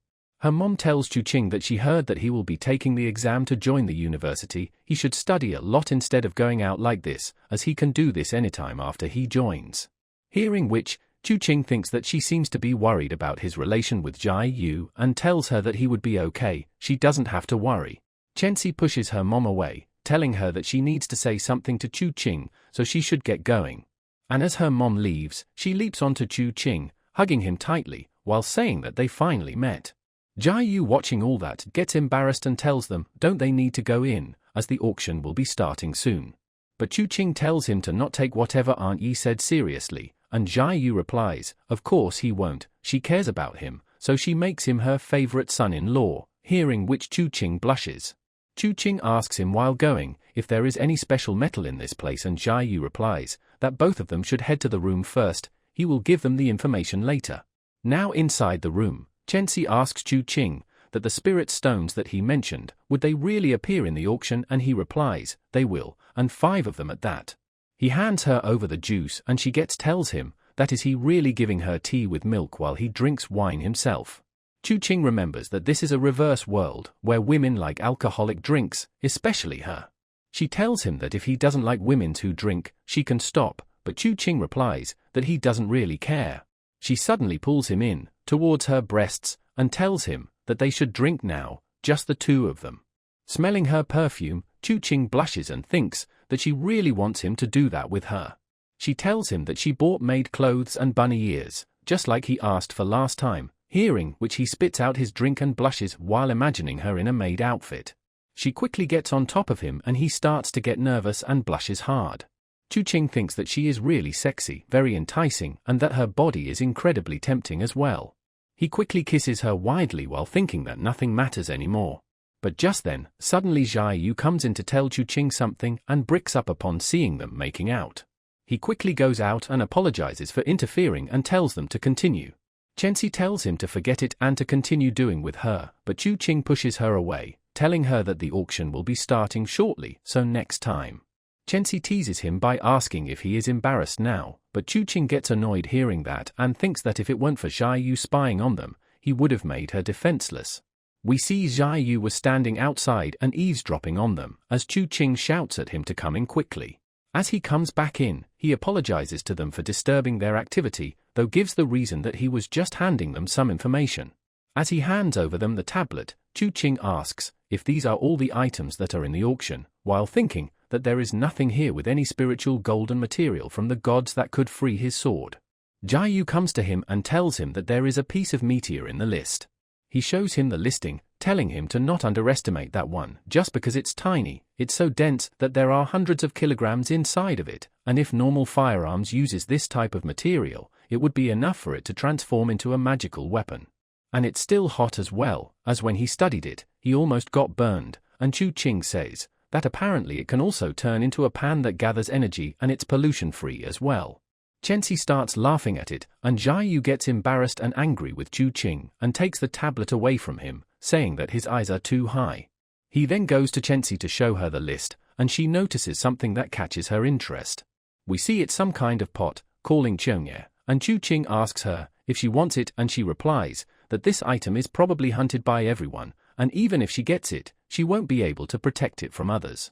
Looking at it, suddenly Chu Qing notices something. He sees that it's dawen, it's not the wine that is important, but the bowl itself, and it's the exact material that he was searching for as well. Jia Yu tells Chu Qing that if he begs him, he can unwillingly take him to see the real thing. But Chu Qing replies there is no need, and thinks that if the bronze pot is really a spirit material, that he would have to pay serious consideration for it. Suddenly someone puts up a price of 100 million, and Chu Qing notes from that voice that it was Tang Jiyan. He looks below, wondering, what are they auctioning now, that Tang Jiyan went as far as 100 million for it. And upon noticing it, he realizes that it's Tang family formula. Chu Qing questions who had the power to auction off Tang family's formula and if it was the Li family, and Jia Yu says that he doesn't think it's that simple, Tang family's internal issue must have contributed to this. As such, Jia Yu decides to head back and ask. But suddenly, Chu Qing hears some burping and upon looking around, he notices Chenxi sneaking a drink, which pisses him off. She gets scared and tells him that she couldn't stop herself, and if he doesn't like it, she will stay away from it. He asks her how old is she, and if she even cares about anything other than fooling with men. Chenxi suddenly gets close to him and puts her hand on his head, saying that his temperature is fine, but he seems like a different person, and asks, what is wrong with thinking about relationships, does he not care at all? He replies, that if she remembers when he asked her to teach a woman a lesson, as the people she used back then are all dead, and her own mom was the one who killed them. She gets shocked hearing that, and questions, why is that? Chu Qing tells her to think about it, as despite being the heir of the family, her mom didn't give her any power. Why would be that? And her mom almost got assaulted and almost died as well. It was because she sensed danger that she let her in on family matters. But despite all that, she doesn't even know her own family matters, and she doesn't even care about the disaster happening with the Tang family right now. And what if she suddenly became the head of her family, and then the problem will fall on her hand? What would she do? She gets annoyed, and tells him that he sounds like her mom, and if he keeps talking like her old man despite being 17, he will stop being cute. But he gets angry and lashes out at her, saying, does she think that he wants to care? It's just that he doesn't want her woman to die without knowing why herself, and he would have to take care of the funeral and revenge if that were to happen. She tells him that these things are so annoying, and gets close to him, saying that it's not like he would leave her, is it? He blushes and tells him that he will definitely ignore her, and Chensi replies that she knew he can never leave her. Fast forward as she leaves, Chu Qing sits down and sighs, thinking about her saying that next time they meet, she will eat him up. Jiayu comes informing him that his 5 pieces made 5 million, and he would have 3 million after the 2 million commission, and would he like it in cash or keep it credit? Chu Qing tells him to keep it credit, and asks who bought that Jiang in the end. Jiayu replies that he knows the buyer, but he cannot say due to the auction rules. Chu Qing apologizes for asking, and says that he is not interested in the Jiang, but its bronze container, and Jiayu is a bit surprised upon hearing that. It makes him wonder if it was some sort of treasure that he misjudged its value. And as he sees Chu Qing, he thinks that he thought he saw through him, but seems like he is still full of mystery, while Chu Qing smirks after saying that. Seeing Chu Qing smirk like that makes Jiayu thinks that he made a mistake in evaluating the item. But Chu Qing tells him to quite showing that tongshu of his and that bronze pot is indeed a treasure, but it's useless for him. Jiayu replies that he indeed shouldn't be using his level of tongshu on someone like him, and he won't do it again either. Hearing all that, Chu Qing gets up and tells him that he will get going for now, and Jiayu asks if he has something urgent to do, as he is leaving quite soon. He also had a good place to show him. But Chu Qing replies that he had to slip out of his house and pause his assignments. He also has classes tomorrow, hence, he cannot do that. Jiayu makes fun of him, saying that he forgot he was still a student, and that he should go do his homework like a good boy. Now on the way back home, Chu Qing hopes that his dad hasn't figured out that he isn't home, but considers it good enough that he was at least able to do what he planned at the auction. He thinks that if he can get hold of that pot, his chief problem will be solved, and the next thing he needs to do is to form an alliance, similar to the auction house or the Yi family. As after all, he is no longer that solo swordsman with no attachment to this world. As now, he has family, friends, and the people he love and cherish. And for them, he has to fight in order to make his own kingdom in this world. As he passes one of the sign, which informs him that there is a construction going on ahead and he should take a detour. He thinks that it's quite weird, as he is unable to see any other cars around here, and there was no sign of any ongoing construction when he was heading to the auction house. Suddenly, he notices a huge bolt of lightning raining down from the sky, and thinks that it's a powerful murderous aura. He stops his car on the side and crawls through the grass fields so see what is going on and see some people. We see it's a group of people standing off against another villain waifu who seems to be enveloped in a purple aura. Seeing her, Chu Qing wonders, who is that in the purple robe, as her aura is stronger than the others combined. The old lady asks Officer Jianwu that this item was brought by them in the auction. Is she really planning to commit murder just to obtain it? Hearing her name, Chu Qing remembers that he heard about them from Chensi. The police are unable to govern the ancient martial artists group, so the government set up the Jianwu department to keep them under control. The girl asks in reply if they have no shame as they abused their power as a martial artists to take away a belonging of their country. But the old lady gets angry and calls it dog's hit, and that this is nowhere near severe enough for a purple robe like herself to police, and asks her for her judgment order. Chu Qing thinks that the judgment order must be a token to take action from the Jianwu department. The girl replies, of course, and reaches into her robe, but instead rushes in to punch the old lady. And we see her landing a critical hit on her, as she is flown back right into her guards. Fast forward, and we see she ended up killing everyone there quite easily, seeing which, Chu Qing gets nervous as she is quite ruthless and killed all of them in a blink of an eye. She goes on towards the car and opens its trunk and pulls out the bronze pot from it. Seeing which, Chu Qing is quite shocked, as this pot was at the auction. She also notices him observing her and calls him to show himself immediately. Chu Qing slowly walks out of the grass field while saying that if he told her that he was just happened to pass by, would she believe him? She replies that she would believe him, but immediately disappears and attacks Chu Qing head-on, while saying that she would have to ask him to die for this. But we see Chu Qing has blocked her attack and pulls out his sword while saying that it's not good for a woman to be so irritable. As he attacks her with his sword, she dodges it by jumping away, and counters immediately by landing a kick right on Chu Qing's face. Though Chu Qing seems completely unaffected by her, and she gets scared seeing it. He then punches her away, and she goes flying from it. Chu Qing moves towards her while saying that she would have to do more than that if she wants to silence him. She gets back up and removes her robe while saying, if he is looking for death. She then pulls out a firearm with some aura coming out of it, and Chu Qing notes that the murderous aura is terrifyingly strong. She quickly points it towards him and shoots at him, while saying that it's time to die, handsome. The bullet cracks and breaks Chu Qing's barrier and causes a huge explosion at his location. She smirks thinking of her victory and starts to walk back to the car to leave. Right as she is admiring the bronze pot, we see a sword stabs her. She gets shocked and looks back in fear as the sword is digging into her and gushing out blood. In shock, she asks him how didn't he die, and Chu Qing goes towards her and pulls out his sword while she lays on the ground. We see a black smoke is coming out of his shoulder as well, as he kneels down from the damage. He quickly sits down to meditate thinking that the bullet's murderous aura was massive and he would have to seal it right away.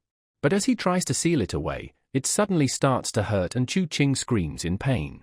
We see Chu Qing sitting covered in blood, thinking that the bullet's murderous aura isn't backing down, and even if he managed to seal it, it would break loose and try to kill him soon after. He picks up the firearm and notes that it just looks like a normal weapon, but as he looks over, he finds the bullet itself as well. He picks it up and thinks that it seems like the aura was stored within the bullet, and that it must be specifically designed to deal with martial artists. Now we switch scenes to Hua's residence, where she suddenly hears a loud sound right outside her apartment. As she goes on to check, we see it's Chu Qing who seems to be in a lot of pain. She gets really worried and asks him what happened, and does he want her to take him to a hospital. But Chu Qing tells her to not worry, as he isn't gonna die anytime soon, and tells her to cut the rotting flesh out of his wound. She lays him down on a bed and notices that it's really bad, but she is quite scared and starts to tremble, thinking that she cannot do that, she cannot hurt Chu Qing. She suddenly remembers Chenxi, that she can do it for sure in her stead. Fast forward and we see Chenxi arrives to Hua's place and seems quite worried and serious as well. She asks Hua to hand over the knife and with that, she quickly stabs Chu Qing in the throat. We see Chu Qing screaming in pain and Chenxi tells him to endure it, and that despite getting himself in this much trouble, can he tolerate even this much of pain. Fast forward, as the treatment is done, we see Chu Qing laying on the bed with bandages on his neck. Hua asks him if he is feeling better, and Chenxi tells her to not worry, as he is fine now. Meanwhile, Chu Qing thinks that Hua was too scared to hurt him and she called Chenxi to do it, which makes things really awkward for him. Chenxi then tells Hua to get Chu Qing some water, and we see her going out of the room. Chenxi gets angry at Chu Qing and asks him what is this, was he really hanging out with Hua behind her back, and seeing her expression, Chu Qing thinks she is quite scary. But he replies, she is allowed to have multiple men by his side, yet he cannot have multiple women of his own. Chenxi asks if it means that he wouldn't care if she went looking for other men as well. But he replies that she does have that right, but whether he accepts it or not is another story, which causes her to lash out at him for his double standard. Chu Qing continues on, that this society is unfair to begin with, and if she cannot accept this, she can leave him anytime she wants, hearing which, she gets quite angry. Though she finally accepts it, but pulls his ear and asks him, why did he choose to go to Hua's place instead of her? Fast forward a bit, and Chu Qing wonders if Chenxi really got over it just like that, though she did nagged a lot at him. She then asks Chu Qing to tell her what happened last night with him, and he replies that he killed a messenger from Jianwu. Both Chenxi and Hua are shocked upon hearing that. He tries to justify himself by saying that she wanted to kill him, so he didn't had any other choice. Now Chensi analyzes the bullet and says that it's quite interesting that he got hit by a Wang Chuan and survived, and Chu Qing asks if that bullet is called Wang Chuan. She explains, indeed, this bullet is a nightmare for martial artists practitioners, though luckily, it's not easy to make, so there is a low supply of them, and not everyone in the Jianwu department has it either. She then asks him, what rank was the messenger, and Chu Qing replies, he doesn't know, but she was wearing a purple robe. Chensi explains that they are ranked from red to yellow, green, blue, and finally purple, similar to the martial artists, where purple is the lowest rank, and normally only a green messenger has the right to own one of these bullets. And she calls it quite a dog's hit luck that Chu Qing have, as he met a purple robe with a Wang Chuan, and Chu Qing asks Chensi, how does martial artists rank themselves then? She asks, how could he not know that, despite being one himself, but Chu Qing starts making up a story that he met some guy named Hua Ji when he was a kid. But Chensi gets annoyed and stops him in the middle, saying that he should stop if he doesn't want to say it, and to not make up a bullshit story to entertain her. She then starts explaining that martial artists are divided into 5 ranks as well, starting from Ru, then Wu, Ji, Hua, and finally, Shen. Each domain also has 9 levels. He then asks Chensi what domain is she at, and she replies that she is at Ru domain 9, and almost breaking into Wu rank. Chu Qing's phone starts to ring and he quickly gets up, saying that he recovered all night, and there is no more time, he has to get school now, thinking that his dad must have found out he was gone all night, so has to go to school right now. But Chensi pushes him down again, and tells him that he is not going anywhere with that kind of wound, he can do whatever after a few days of rest, and Hua agrees with her as well. Chu Qing unties his bandages and shows her that it's all healed up, and Chensi gets shocked seeing that, and asks if he is even human, as surviving Wang Chuan is one thing, but recovering from it in such a short time is insane. She then asks him, how did he manage to stop the aura of Wang Chuan from spreading, and he replies that it's quite simple if she wants to learn. She gets excited hearing that, since being able to deal with Wang Chuan is already unbelievable, it's something that every martial artist would dream to know, but would he really teach her that? He replies, he will surely, though right now he would be going to class, as he is getting late. She tells him to wait, but Chu Qing has already left, and Hua gets nervous seeing all this. Chensi starts to leave as well, and Hua calls her out, but she doesn't reply and slams the door on her way out. Seeing which, Hua wonders if Chensi is mad at her. Now fast forward in the classroom, we see Chu Qing sleeping on his desk soundly. The class president behind him tries to wake him by repeatedly calling out his name, though he doesn't wake up despite this. Suddenly, the teacher arrives and slams on his desk, which causes him to wake up, and she tells him that he got guts sleeping in her class, and that even the class rep is covering for him. The teacher is introduced as Tong Fei, and she tells Chu Qing to stand outside and call his parents to come this evening. He asks her, can she not do that, and she gets angry and replies, how dare he talk back to her, who does he think he is, as first he was sleeping in her class and now this, she doesn't care if he don't want to learn, but if he affects the others, that's the problem. Song Chaoran apologizes to the teacher, saying that it was their fault, and seeing her apologize, Chu Qing decides to do the same as well. He then sincerely tries to apologize by saying that it was his fault, and he promises to not affect anyone else next time he falls asleep in class. Hearing this, everyone in the class laughs and the teacher gets really angry. She lashes out at Chu Qing that if he wants to sleep, he can go ahead and do that, and tells Song Chaoran that if she fails to get top 10 this exam, she will call her parents as well, and that she wants to let her parents see how she wasted herself in school for a mere boy. Chu Qing starts to get angry and tells her that it was his fault, so why is she picking on her, and instead of her, let him take the exam. The teacher replies, sure, but if he fails to do it, she won't just stop at calling his parents over, but also make sure that both of them do a self-reflection essay so they can embarrass themselves in the Monday assembly in front of everyone in school.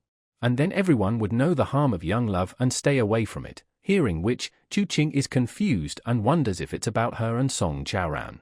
As he looks over to her, he sees her blushing and wonders if she actually likes him and blushes as well.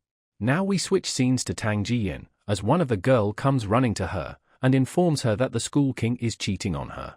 Hearing which, she immediately goes over to Song Chaoran and all of them surrounds her, as Chaoran gets scared and asks them, what are the first-class students doing here at the 6th class? The girl, introduced as Dao Yunyao, mocks Chaoran by telling her to look at herself, and if she really thinks that she can take away her boss's man.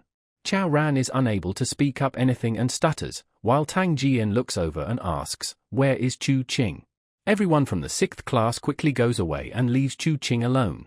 And as Tang Jian looks over in the class and finds him resting on his desk, she thinks that Chu Qing is actually crying. She goes over to Chu Qing and shakes him, asking if he is okay out of concern. Though as he wakes up, he asks her what's up and that he is so sleepy. She then asks him that she heard about what happened, so she came to see him and take him out for lunch, hearing which, Chu Qing thinks that bad news sure travels fast. Chao Ran comes and apologizes to them, saying that it was all due to her. But Chu Qing gets up and tells her that he was the one who slept in the class and got her in trouble, hence, she shouldn't bear the blame, and asks her if she is actually in love with him. Seeing her blush heavily like that, he thinks that he is right about that.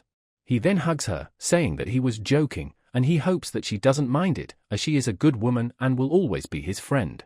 She blushes hard while Chu Qing thinks that he has lived 3 lifetimes and this is the first time he is friend-zoning someone, and as Tang Jian is staring at them.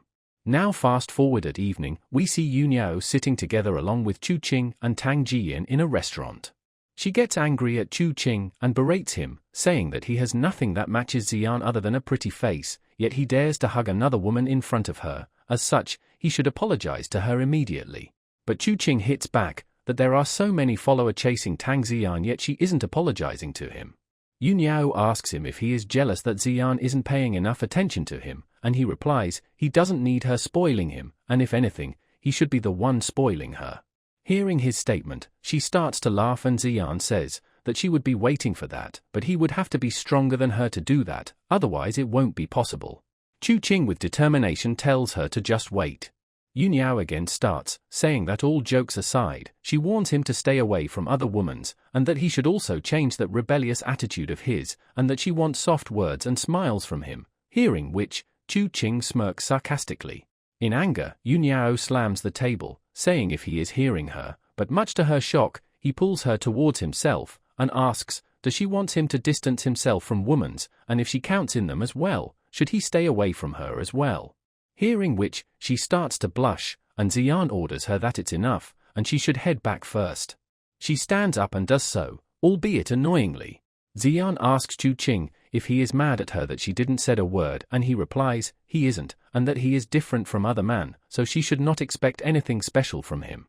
He then holds her hand, saying that he is serious when he says that he loves her, so he wants her to rely on him sometimes. She blushes and replies, really, then she would be looking forward to that. She then switches the topic, saying that from all this she got reminded about the formula that he gave her. It was tested by her lab and it was not something that can help with the cultivation of martial arts. And that it was a recipe for poison, hearing which, he gets shocked and thinks that it's impossible, as he is plenty sure that the formula he gave her was for cultivation boosting. Xian tells him that the formula was special, the lab couldn't understand it fully to this day, that said, the poison is still an important asset to the Tang family, she would be taking it, and asks Chu Qing to name his price for it. Chu Qing tells her to take it simply, and thinks that he has to do his own research about that cultivation booster being a poison for martial artists. Xian gets offended upon hearing that, and replies, there is no way she would do that, and it would be ridiculing her if he thinks that he can buy her off with this formula, but he replies that he doesn't have that kind of intention in the slightest, and asks, what would be a good price for it? She replies, it would be 200 million, hearing which, he gets shocked and thinks that if he sell off all of his recipes, he would have been rich by now. He then excitedly tells her that he will deal, and he also wants some herbs from her, thinking that Aunt Yu wants more of those elixirs, he could start buying them from Tang family, so he don't have to get Jia Yu to get it for him anymore. Xian asks if he is really planning to do something like making elixirs, and he replies, why does he cannot? She replies, there is not a single man that is good at making elixir in this country, but if it's him, it be possible, so she is looking forward to it. Hearing which, Chu Qing thinks that this world is really hostile to men. Suddenly, Xian wipes out food from her cheeks and eats it while blushing. Chu Qing also blushes and asks her, what is she doing? And she replies, aren't men supposed to be embarrassed at times like this?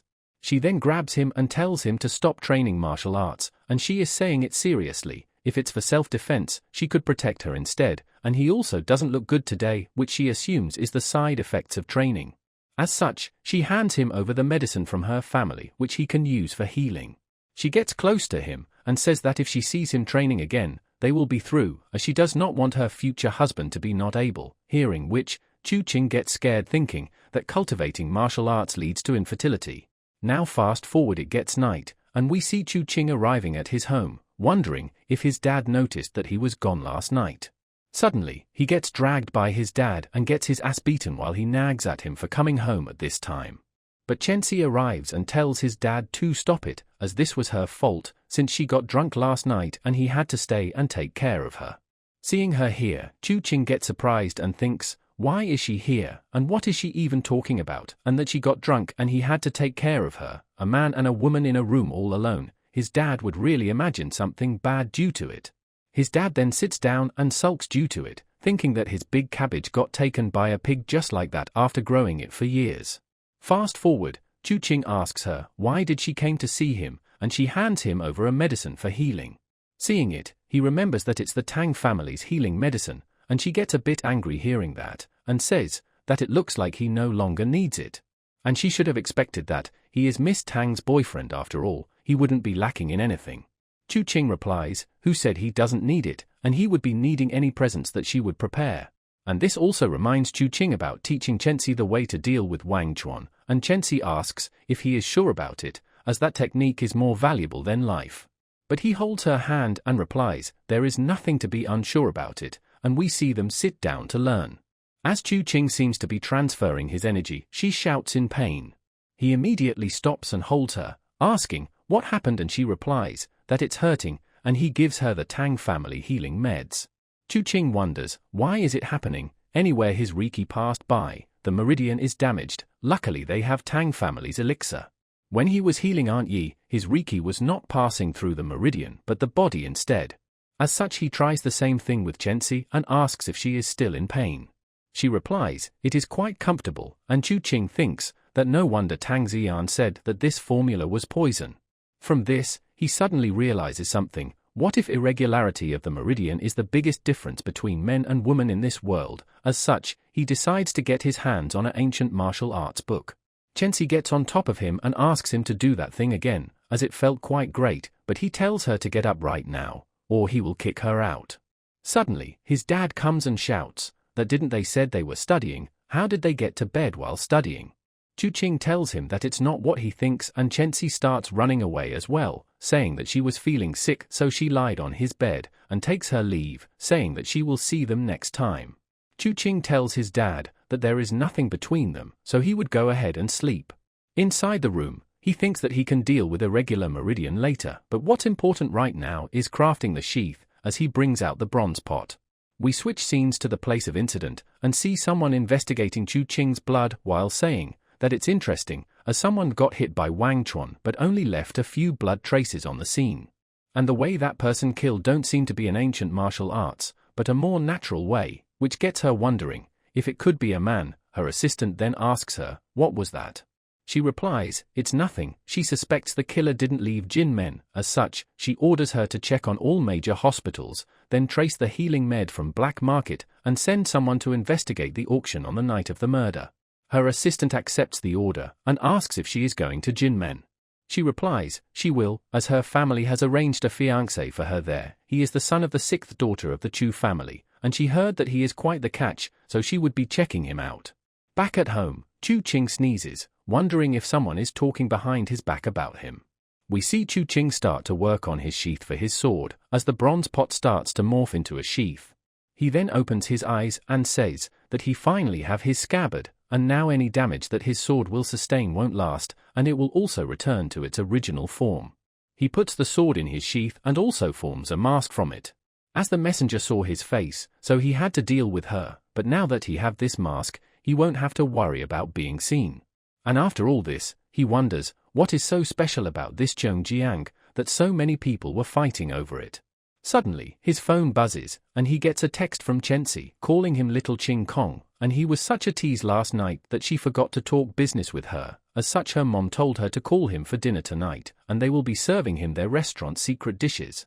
Fast forward, we see Chu Qing having dinner at the Yu family's restaurant along with Chenxi and her mom. Aunt Yi asks Chu Qing if the cultivation boosting elixir that he showed them ready, as there has been a lot of activity in the Li family lately, so if he has any request he can just say so.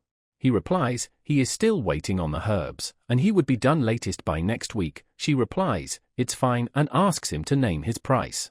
He tells her that he doesn't need any money, instead, he wants to take a look at the Yi family's cultivation techniques.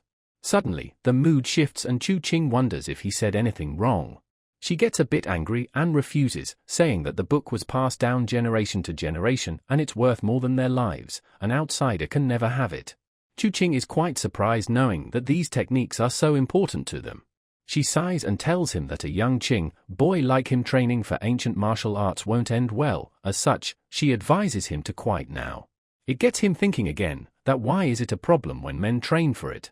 Chenxi steps in and asks her mom, if Chu Qing becomes one of them, then he can read the book, isn't it? And her mom replies, he can, but only after he marries into the Yi family. Chu Qing replies, that he will never marry into any family, he will only wed someone into his, and Aunt Yi replies, that it's the law since ancient times for men to marry into the woman's family and the Yi family will not tolerate this, there is nothing to discuss further. Hearing this conversation saddens Chenxi to a great deal. Chu Qing wonders why is it so wrong for men training for ancient arts, as everyone is being so vague about it. He thinks to ask Vai Yu about it, and also take his 2 million from him while he is there.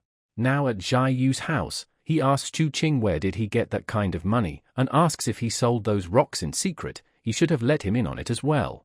Chu Qing tells him to mind his own business, and that he needs to get a book on ancient martial arts cultivation. Can he get it for him? Zhai Yu asks if he is joking, as it's not something that he can easily get his hands on, and why is he even interested in it? Has he started cultivation already? He replies that his technique have some issues, so he was thinking to change his style, and Zhai Yu laughs, saying that men would be in trouble for cultivating, and now he is telling him that he wants to change his style. Chu Qing asks him, what is with men cultivating, and why is it so strange to do so? And Zhai Yu replies, it's not that they cannot cultivate, but seems like he has not heard of this saying. To start cultivating, he must first be castrated, hearing which greatly shocks Chu Qing. Chu Qing thinks that if he wants to practice it then, his elephant has to go, and wonders if the old martial arts really that dangerous to men. Zhai Yu tells him that the old martial arts aren't something a man can do, to achieve the highest level they need to be castrated, didn't he know that? And knowing that both Tang Ziyan and Aunt Yi was right, he feels like a jerk by how he acted. Zhai Yu winks at him, saying since he is his friend, if he really wants to practice and go far in them, he can help him getting in contact with a hospital to schedule his castration super fast. Chu Qing tells him to shut up, and he doesn't need to worry about his business, and now he wants a bundle of old techniques, and asks, where can he get them? Zhai Yu replies, that he has it all, he can imagine it here, but nothing like that, and he doesn't think that he can buy it anywhere either, even with the Jinmen family, no one can sell it, he doesn't know how strict they are, they rather destroy their own houses than make the technique known to others. It makes Chu Qing thinking that it would be complicated to practice old martial arts here, and he didn't expected those women will monopolize them that much, and assumes they are afraid that if men's learn that, they will lose their powers. Suddenly his phone buzzes, and he gets a text from Hua that the medicinal ingredients are here. Fast forward, and we see Chu Qing making and refining pills. He thinks that fabricating pills is way too hard, but with this mask, he is able to make that process much easier.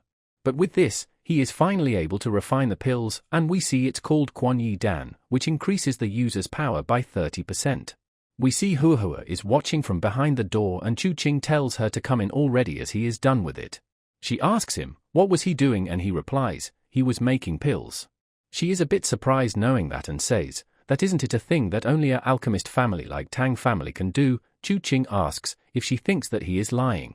She replies, if he is finished with it then would he be heading home now? Chu Qing grabs her waist and pulls her towards himself and gives her a deep kiss. He then asks her if she wants him to go home or stay, and she blushes and replies, of course, she would like him to stay. Chu Qing thinks that Hua is a girl that most appears to be a normal woman from his world, but now he is shocked, because her reaction while talking wasn't shy.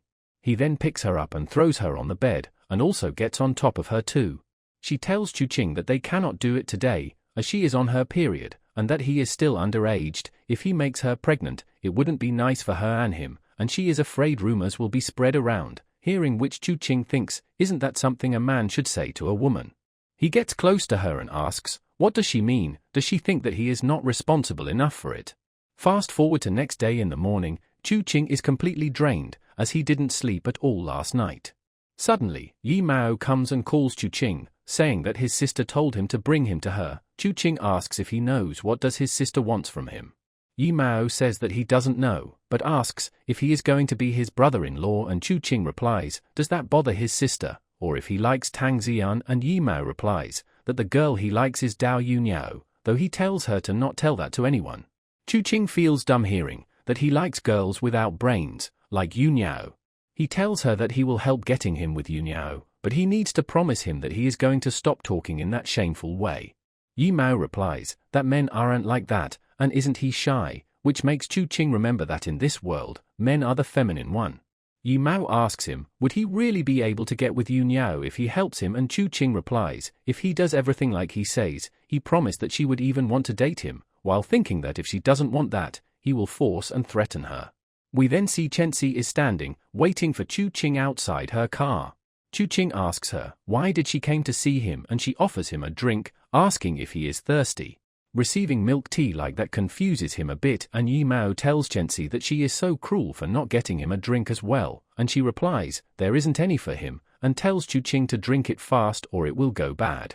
Chu Qing wonders what happened to her, and if she got mad because of what happened yesterday, and she tells him that she waited in line for a long time to buy this, so he should finish it. And right after drinking, he starts to get dizzy, and realizes that Chenxi has sedated him once again, and he starts to fall down, while calling himself really stupid for falling for it again. Chenxi quickly puts him in the car, and Yi Mao is shocked seeing all this. Chenxi turns towards him and tells him that from now on, he doesn't have to take part in this game anymore, and he should call an Uber and go home.